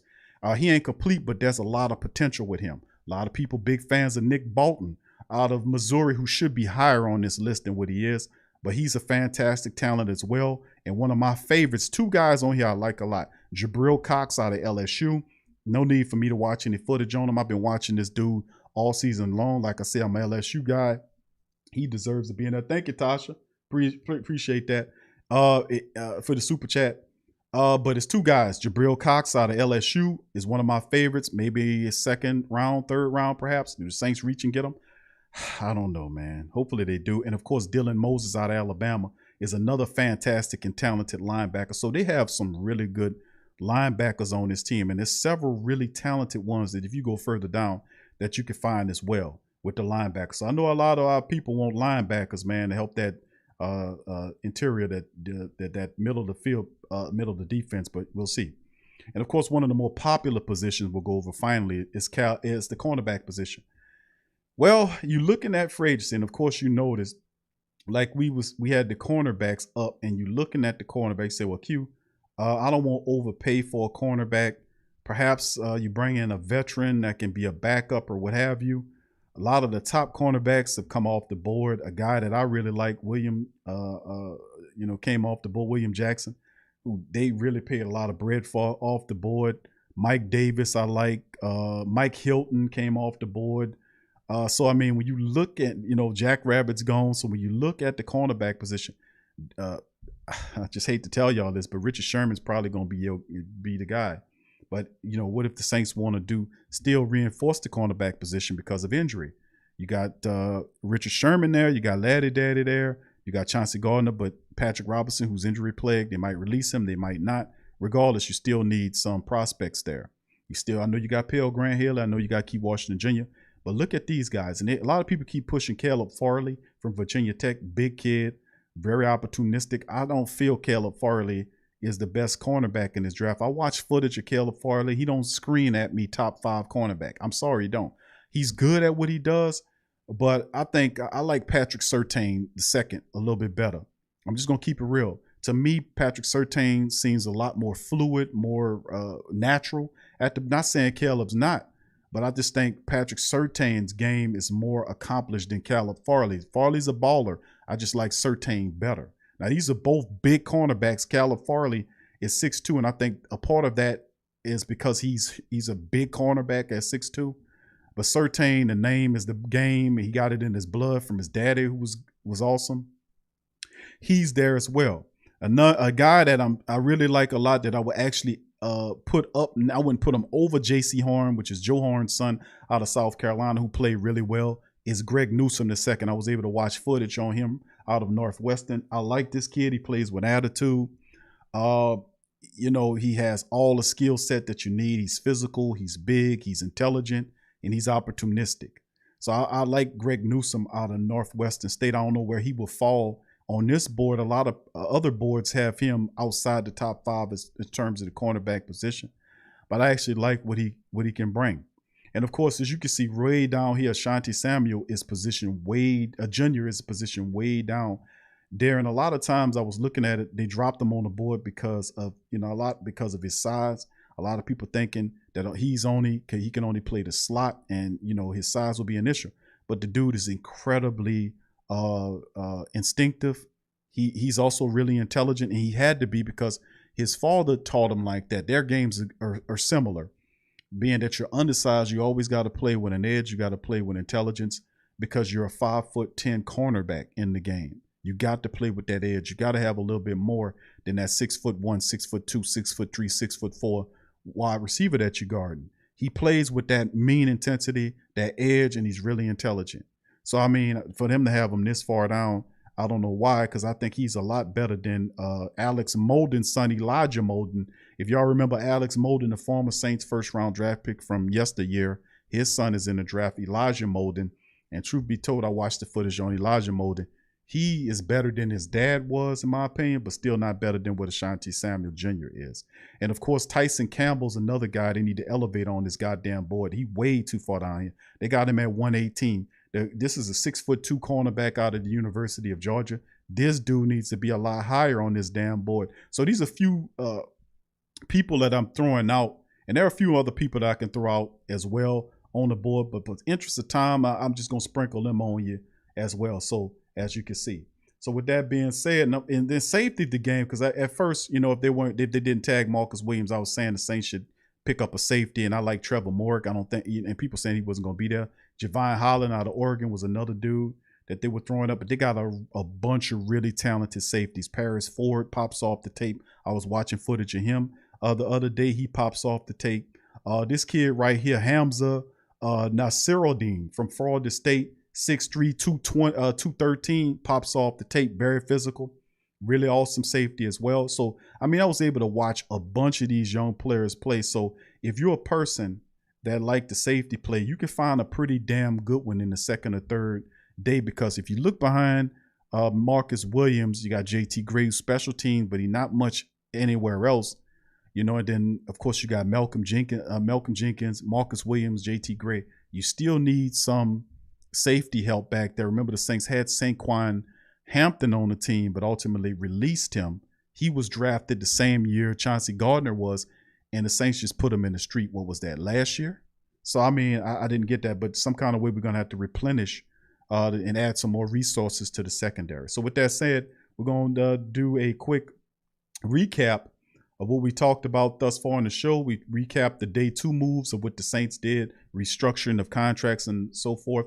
We covered the article where we actually went in depth and broke down how the Saints got all the way down for $111 million, went over the restructurings, the trades, the releases. We covered it all in this article. Very good article. We also went at and broke down and went over the Saints cap situation. We also covered the free agent news on various aspects, a portion of the teams going into the rest of the free agent. What could Saints be looking at moving forward? A secondary is a major thing. We went over the unofficial depth chart, just the preference free agency versus the depth chart, and the preference, the draft versus the depth chart, so we have clarity to know exactly where we need to go. Sometimes people forget that wide receiver, say QB needed a wide receiver. What about Traquan Smith? Sean Payton drafted him, what was it, in the 3rd round several years ago? And with the idea that Traquan was supposed to be the complement to Mike Thomas.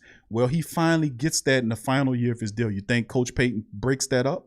That's what he drafted him to be there for. Just a question to the family members, just throwing that out there so that you guys would know. And of course, we went over several draft prospects that I had the opportunity to do some homework on and go over some of these players and give you my analysis and breakdown on some of these guys. So I hope y'all enjoyed that. In the show, please feel free, family, if you hadn't hit the like button. Strike the like button. Over 100 of us in the building. So with that being said, much love to the great Saint. Thank for being here. Much love to you guys. I'm going to go over a few questions, family. I'm going to dirk out in a few minutes, but I'm going to go over a few questions. Once again, thank the family members for y'all super chats. Thank you, Simply Tasha and King Creole the First. Thank you for your super chats. Appreciate you. Much love to you. And big ups to our new Saint Think Tank family members, Dane Barham and what's the other family member name here? Let me see if I can get their name here. And hold on here, family. Give me a second. Let me make sure I get their name. And Cremo28. So big ups to the family members. Appreciate y'all subscribing.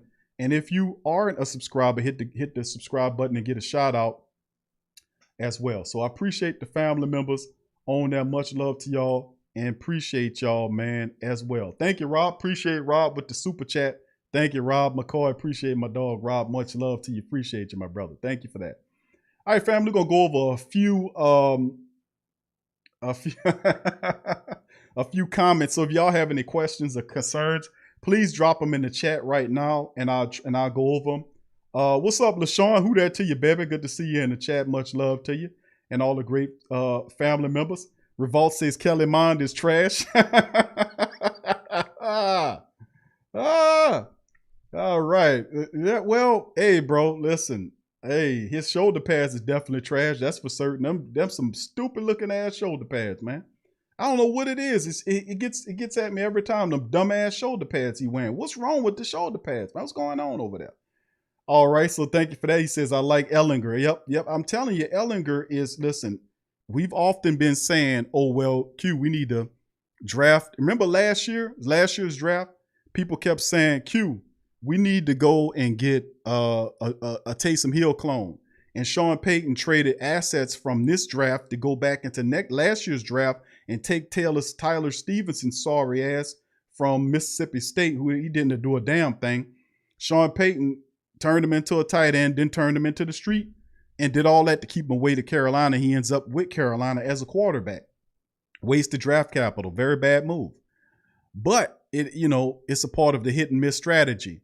But what I'm saying is, why are we drafting quarterbacks in the mold of Taysom when Taysom's an incomplete quarterback?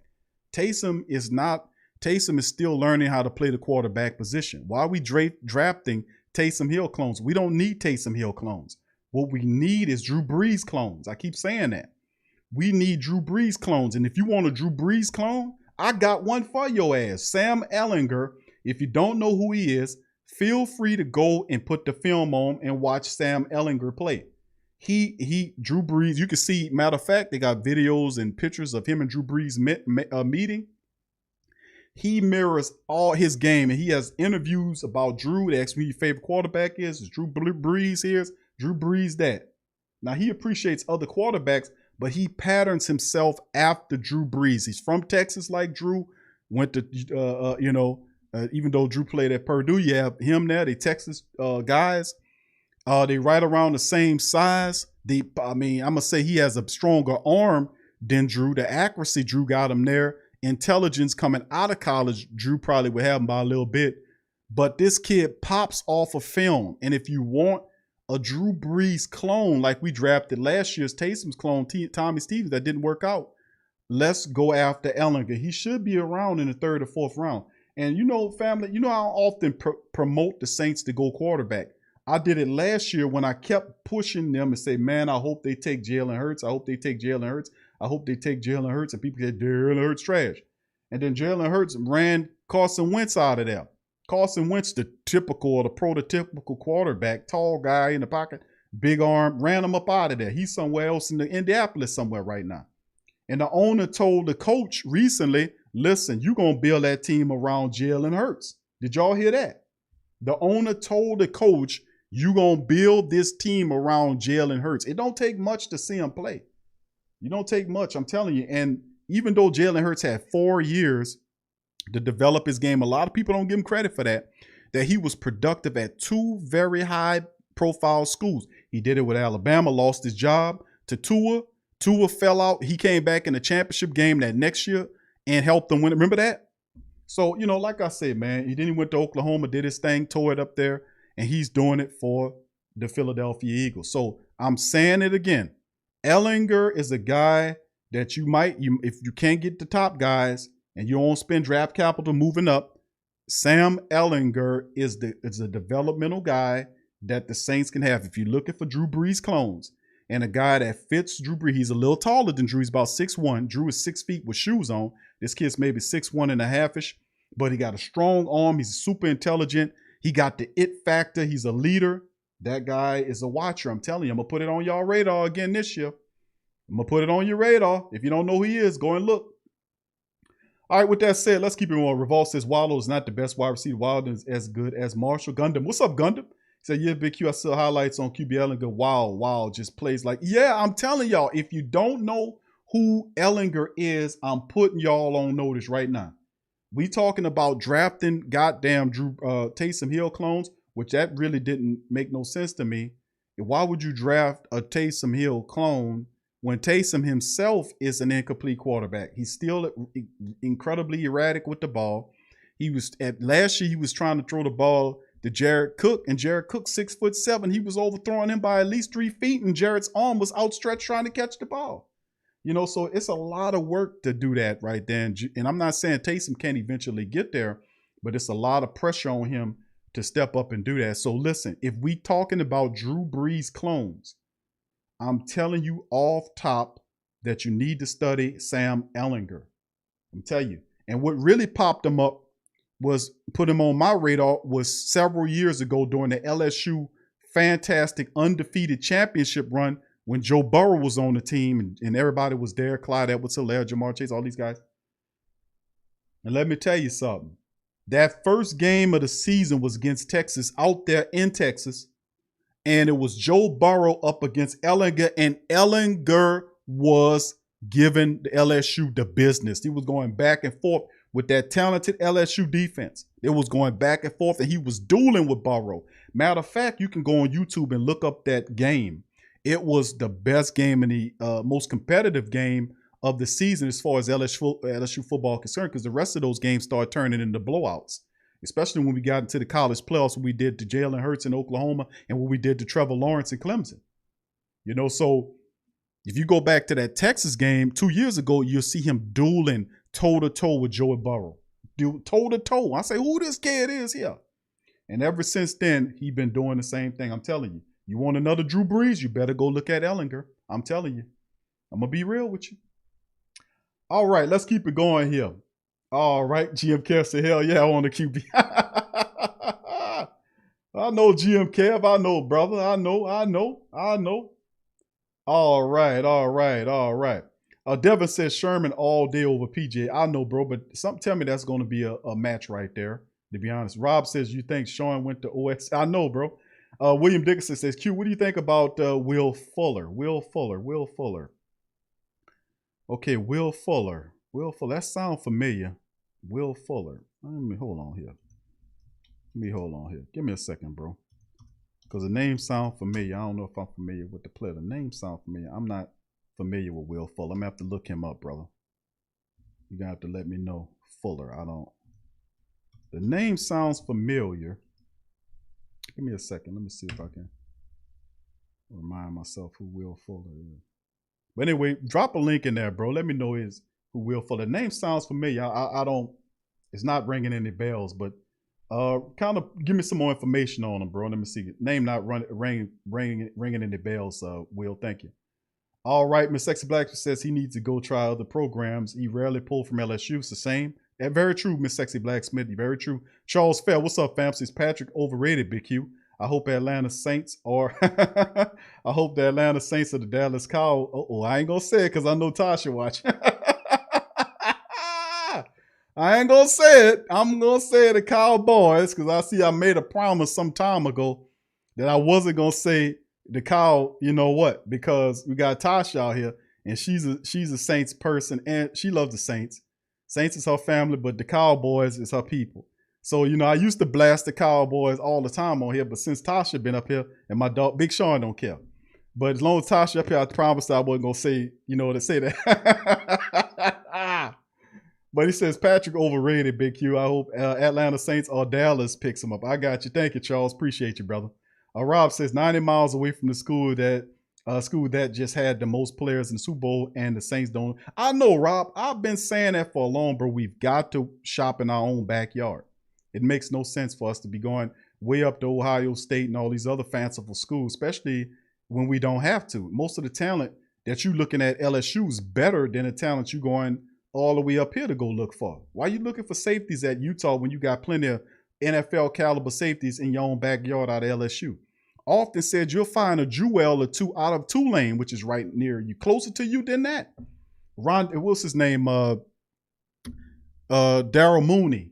From who's the wide receiver, fantastic young wide receiver for the Chicago Bears. He was out of Tulane. How you let him get past you? So that's what I'm saying. That, we have to be smarter about locking talent down that's around our vicinity, especially in the C19 world we living in. I appreciate that comment, Rob. I don't know why he doesn't do that more. Hopefully that'll change, bro. Kevin says, yeah, Ehlinger is a QB. This dude studies like Drew. I'm telling you, and people telling you about Sam Ehlinger, I'm putting y'all on notice. I know I keep saying that, but I said the same shit about Jalen Hurts last year. And I was saying the same thing. Leadership, good dude in the community, really high football IQ. And when he gets, and then in short burst of the team last, you seen what he was doing with Philadelphia to happen out. Imagine if you put the right pieces around him and build off, and Philadelphia's going to be a difficult team to deal with offensively speaking. I'm just saying he used to the Jalen Hurts. What really I liked and respect Jalen Hurts because I didn't really think nothing of him. But when he beat our defense, when we had like several first rounders on that defense, you had Devin White on that defense, you had Jamal Adams on that defense, you had guys all on the interior, the defensive line, interior line. That was the Leonard Fournette year that he graduated. That was his senior year. The Fournette year, Jamal Adams, all that was that loaded LSU team. And boy, let me tell you something. Jalen Hurts ran around them dudes like they were standing still.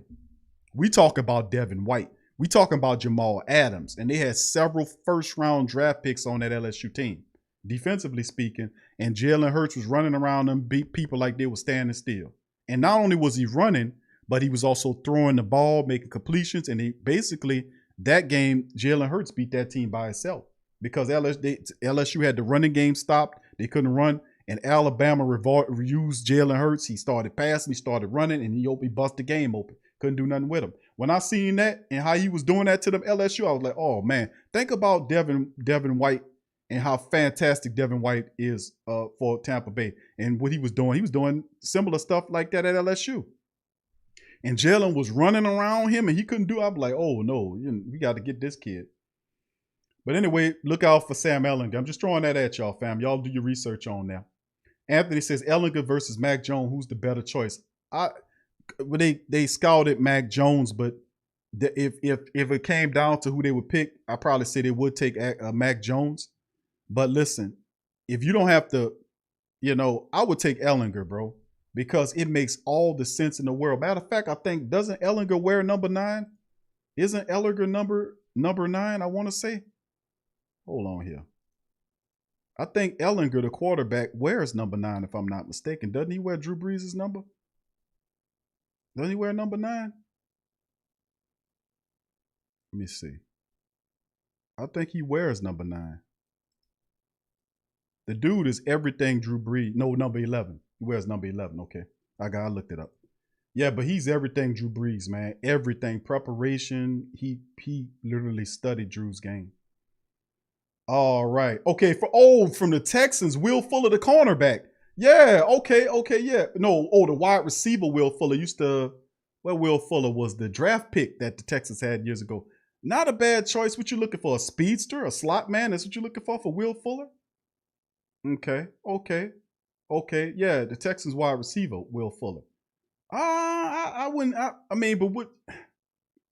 He would be a good option to stretch the field. I ain't gonna lie. That would be a nice option to stretch the field, but it wouldn't be a bad move, man. I think Will Fuller's better than Traquan Smith. I put it to you like that.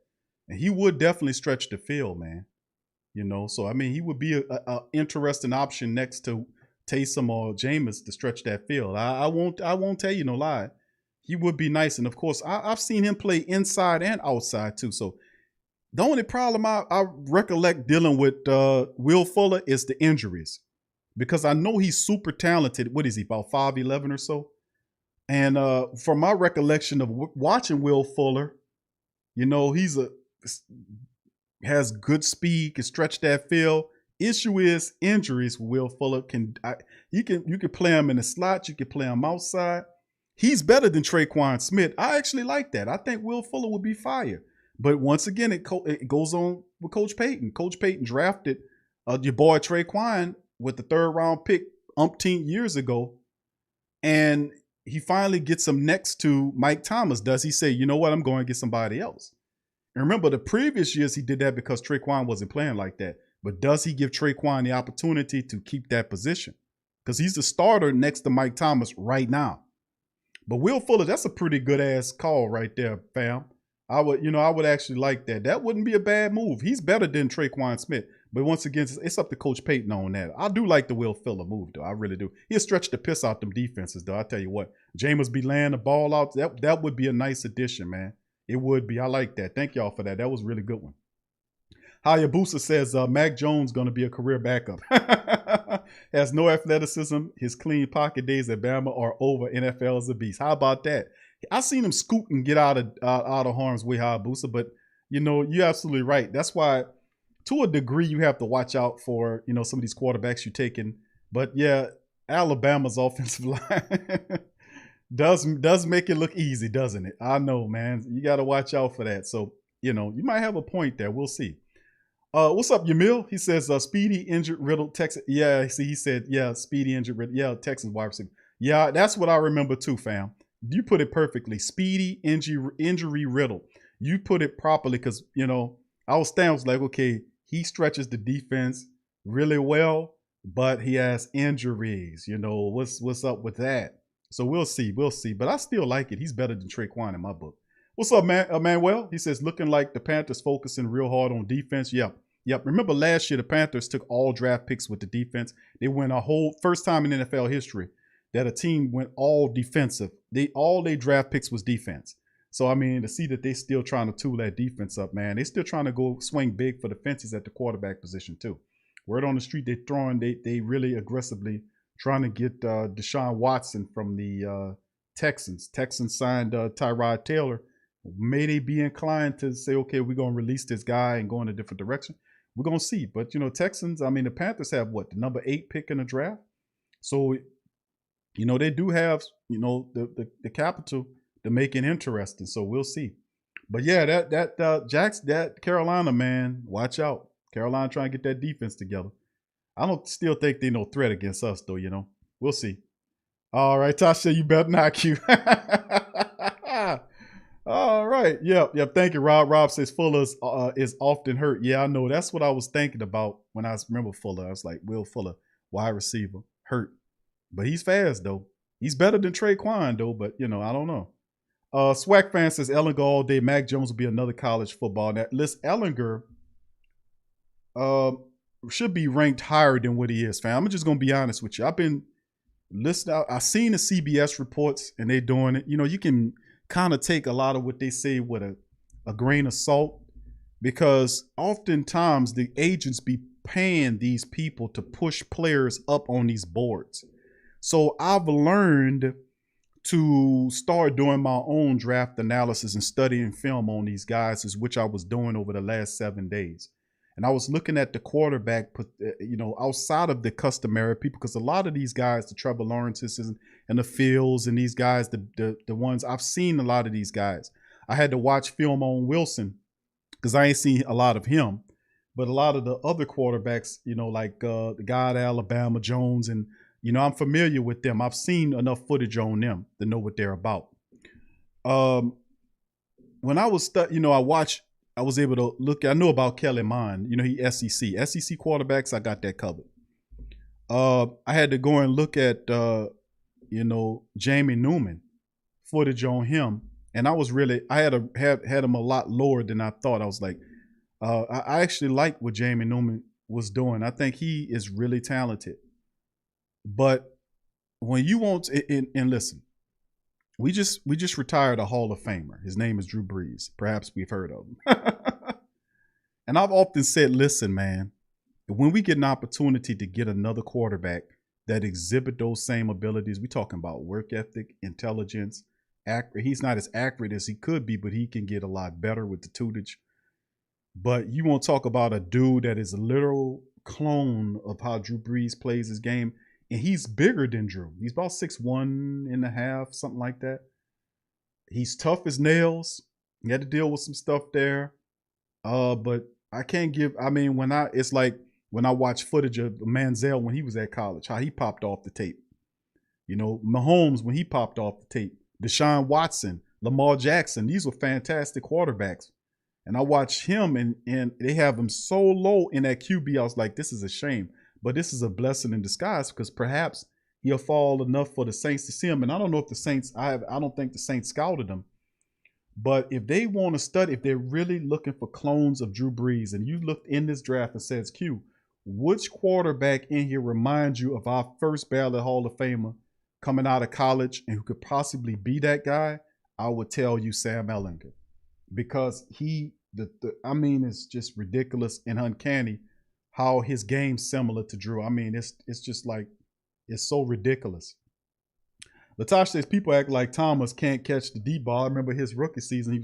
And that's a great point, Latasha. I said that several shows ago, that people's, are saying that they called him slant man, making fun of him. And I'm saying it's nothing wrong with slant man. You became a Pro Bowl $100 million receiver being slant man.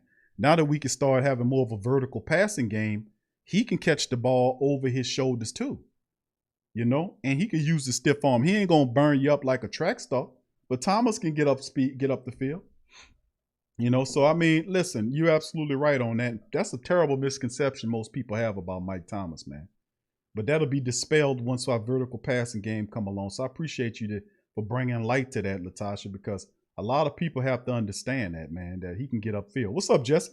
Jesse Jackson, who that to you? Big ups to you. Ramsey says, hey, Q, don't think Drew isn't putting that bug in the Coach Payton ears. Yeah, right. And yes, yep, that's true. That's true because it's not like a passing thing. Drew Brees mentors that kid. He mentors him. So you're right. You're absolutely right. Good point. Great point. All right. SC Rose says William Fuller did stay hurt though. Q. I know that's the only thing I have with him, bro. He's his injury situation. He'll stretch the hell out that field. Though. I like him, but that injury history is ugly, man. All right. Let me keep going. Tasha says she said her husband and I are planning on coming to Hawaii. Okay, good, man. Y'all taking a vacation. That's wonderful. All right. Revolt says I agree. Byron says Sam Allen could compare Drew Brees like him. He good. Select him in the draft queue. What's your thoughts on Kenny? He says Ty Hilton. You talking about the wide receiver? He says Kenny Hilton. On Kenny Hilton. I don't know who Kenny Hilton is, bro. Oh, he sees T.Y. Hilton. Oh, okay, T.Y. Hilton from Indianapolis. Oh man, that's. I don't know, man. T.Y. ain't been the same, man. The last several years, he hadn't been the same. He's been dealing with a lot of injuries himself. But when he's healthy, he's special. But what is he, 31? What kind of money is the T.Y. Hilton looking at? They had reports talking about T.Y. Hilton in the Saints some time ago, about would the Saints take a look at T.Y., this, that, and the third. T.Y., very interesting. I don't, he's not the same to me, bro, he been hurt the last couple of years, hadn't been as productive as you would like, but he's still quite the playmaker. I just don't know how he would fit in the Saints scheme. I don't know. The Saints, they look in the Saints. I think the Saints, as far as wide receivers are going, I think Traquan Smith's going to get an opportunity to hold that position. I don't think Sean Payton looking to run Traquan out of there. I mean, prior to that, he had every reason to because Traquan wasn't showing the man nothing. But Traquan showed last year he deserved an opportunity to hold that position for a little bit. And that's the question that I've been asking. I had to ask myself that when I was looking at the wide receivers in free agency a couple of days ago and looking at the wide receivers in the draft. I was like, okay, when people talk about the wide receiver position, and I said it earlier, we usually forget that Traquan's there. Be honest with yourself. We would say Mike Thomas, and then you would just jump to Deontay Harris, Marquez Callaway. That's what we do. I found myself doing that when we was talking about the wide receiver position. I forgot, and I was like, hold on. I had to look at the depth chart and say, hold on, Traquan's still on the team. Which is I guess is good and bad, but over this past season, Traquan had his best season as a Saint, and Coach Payton took the dude, what was it, in the third round several years ago? So he's in the final year of his contract. So do Sean Payton says, listen, I'm going to push you out on your final year, or do he giving them opportunity to kind of earn that new contract? Because Traquan, he got good size. He's 6'1", 6'2", what, one? Something like that. I know he's 6'1". Some say what, 6'2", 6'1" in there.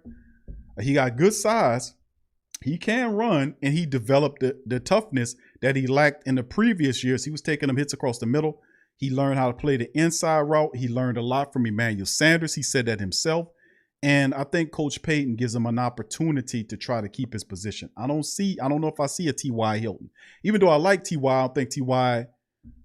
at this point would probably bring you what Emmanuel Sanders did, like 40 catches or something like that. And, I don't know how much you would pay for him, but I don't know. I think the Saints would probably end up wanting to give Traquan Smith an opportunity and probably bring a veteran in, but not a veteran that's going to start at the wide receiver, just a veteran that reinforces the wide receiver room, like they did with Austin Carr, perhaps, Benny Fowler, that type of guy. They don't, I don't see them doing Emmanuel Sanders, a guy that comes in and starts next to Mike and puts Traquan Smith down. I think Coach Payton gives him an opportunity to see what he can do in the final year of his contract. I think that's only fair. You know what I'm saying? He did deserve an opportunity to do it, and I'm interested to see if he can maintain that in his final year.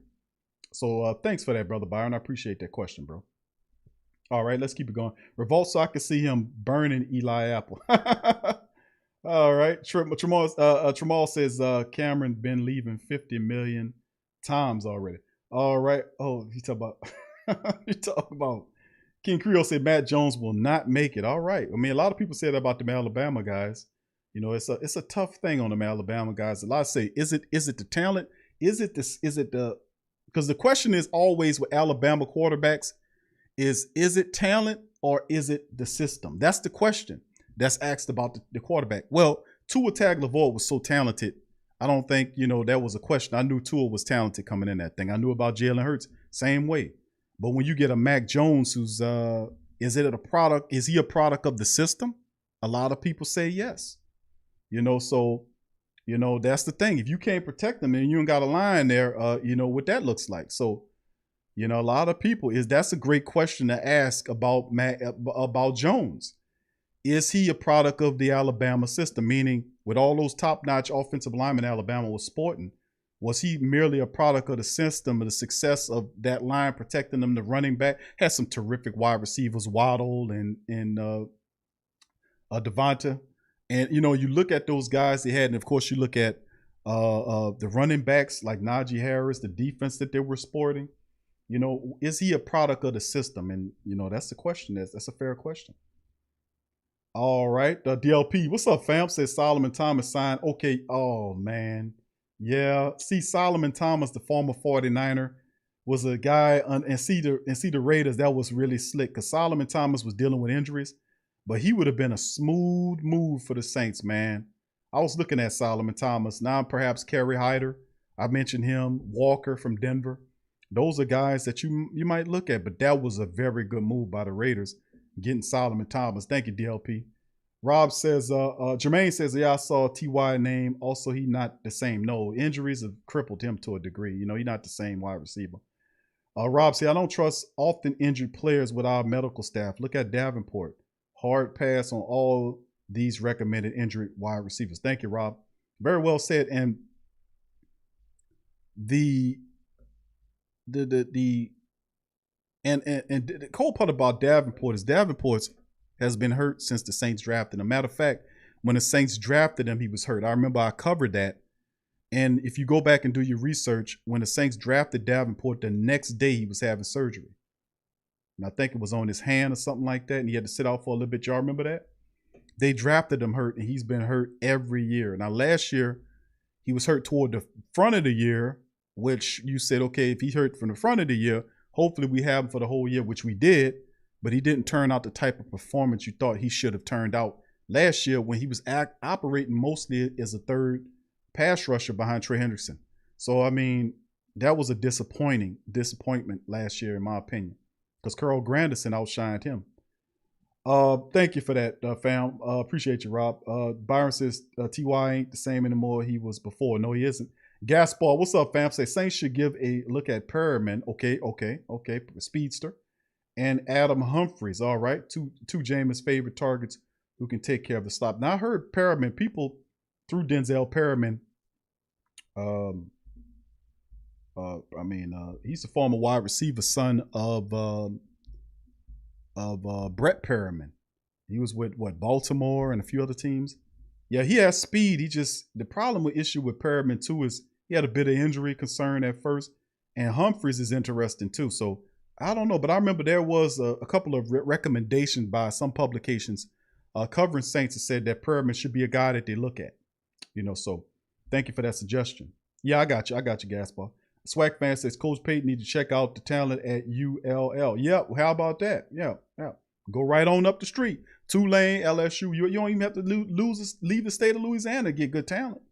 You don't need to.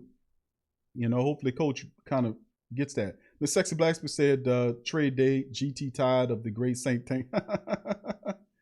Oh, my boy made some big dog plays. Byron says somebody got Perriman. Dr. Key, what's up, Dr. Key? How you doing, fam? Yamil says Winston at QB will open up the offense for guys like Thomas, T-Key, Traquan Smith, and Callaway. Thank you, Yamil. Jared says T. Jones coming. Okay, all right. Tell my dog I said what's happening. Sean says, what's up, Sean? He says, I think Peyton has an opportunity to build a wide receiver room like 2020 type. Our QB can drop bombs now. How about that? It would be fun to see that, my friend. Appreciate that. I see going back to the spread offense again. Yep. That deep bomb wide open attack. That'll be fun. Revolt says Jones is poor man's Chad Pennington. A poor man's Chad Pennington. Good grief. Damn, Revolt. Damn. All right, DLP says NFL Network showing Saints versus Texans in 2019. Lattimore letting Hopkins get in his head. Yeah, Hopkins is such a tough cover, man, because he talks shit to you and then he be messing over you. He makes all them difficult catches. And the crazy part is he makes some of them difficult catches and he'll fall on the ground hard, and get up and run. I mean, he's just a madman. So we'll see. Darrell and Byron says Perriman went to the Panthers. How about that? Yep. What's up, Troy? How you doing, fam? Appreciate you being here. Troy Lambert, who that to you, my brother? Appreciate you. So with that being said, fam, I'm going to tip out on that. I appreciate all the great family members from the Great Saint Think Tank chiming in on this sucker right here. Appreciate you as we are at 2 hours. We just hit the 2 hour mark. I just wanted to drop some knowledge with you, our family members in the building, and give you a big shout out. Also to let the family members know to feel free to support our people, man, from here and get you some of these terrific seasonings, man, from the We Dat family. My dog Till, man, his family got a great season. I recently bought them and I was inspired to share the information with the family members and to say, go out and get you these seasonings and show some support. These are true down hard black and gold family members. They're part of the Who Dat Nation. They're doing a lot of positive stuff. And I want the family members to go to their website. If these seasonings are not in the grocery store near you, tell them to get them. And if they don't get them and you want them urgently, you can go to www.wedatscorp or www.wedatscorp.com and order your seasons right away. So the family members on that, just showing some love, man. That's just absolutely just awesome. So with that being said, what's up, Keshawn? He said linebacker Bolton, cornerback Eric Stokes, tight end Hunter, wide receiver. He says wide receiver Wallace, inside defensive lineman Ijigahuza. I'm sorry if I mispronounced that. Draft players to check out. Okay, thank you, Keshawn. Appreciate you, that man. Appreciate you. Jesse Jackson, big ups fam, says Patrick Robinson. Yes, Patrick Robinson is still on the team. Yes, indeed, he's still on the team. So a lot of people upset about that. Jim Kev said that's a good comment about North Louisiana. Saints can go to Louisiana Tech too. Yeah, Louisiana cutting up with talent. There ain't no need for you to go run way up there to Ohio and all these other places. What's up, brother Morgan? What's up, Okula? Big ups to Morgan and Okula chiming in the building as well. And once again, I'd like to thank all the family members for chiming in on the Great Saint Think Tank today. Much love to y'all. Please hit the like button if you hadn't hit the like button. Feel free to check out the merch stores. It helps out the platform. Links in the description section. Please feel free to join the patreon.com/the Pro Media Network. Links in the description section as well. You can go there. There are over 40 shows of unlocked content, actually locked content from TSC Q&A Live. We do it every Tuesday. Over 40 shows are available. Locked content when you join the Patreon. Also, our news show called On Q with Big Q just dropped a new episode. And Tygo talking about Marvin Hagler, giving you that real deal on that. So if you join the Patreon, you can have access to all that locked content. Also, feel free to join the YouTube membership page of the platform as you will be able to get access to the TSC Q&A live. I mean, not the TSC Q&A live, but yeah, that's right, TSC Q&A live. You won't get access to the On Q with Big Q. So with that being said, I'd like to thank all you family members. Appreciate y'all. If you're not a subscriber, please subscribe. Thank the moderators for being here, keeping it real, keeping everything in order. I appreciate the moderators. Thank y'all so much. Also, big ups to the family members that hit the subscribe button. Much love to y'all. Appreciate y'all being here as well. And I appreciate y'all for sharing the show leaks on your social media in advance. So with that being said, I'll be back on a Thursday edition. We'll talk about some more Saints commentary. So who that to you? Peace. Much love. Yeah. Well, all right. Like you always say, welcome, welcome, welcome. #1 sports talking D. We ain't like the Falcons, we won't blow the lead. Look, all we talk is who that, who got cut and who back. Rookies and the vets, players you should look at. It's the sports coma, you don't wanna miss it. Got the pre-game, party, post-game statistics. Get a visit from Sway, maybe DC or 5. It's the hottest thing smoking, Big Q and the guys. Go to YouTube Live, make sure you subscribe. Interviews inside the Saints locker room high. Talk to Drew, Jordan, Zach, Peyton, New Orleans, who that nation. Best believe when I say we bleed gold and black. Ain't a miracle or rivalry could ever hold us back. No, Beastquake, Bounty Gate, let the truth be told. It's the sports coma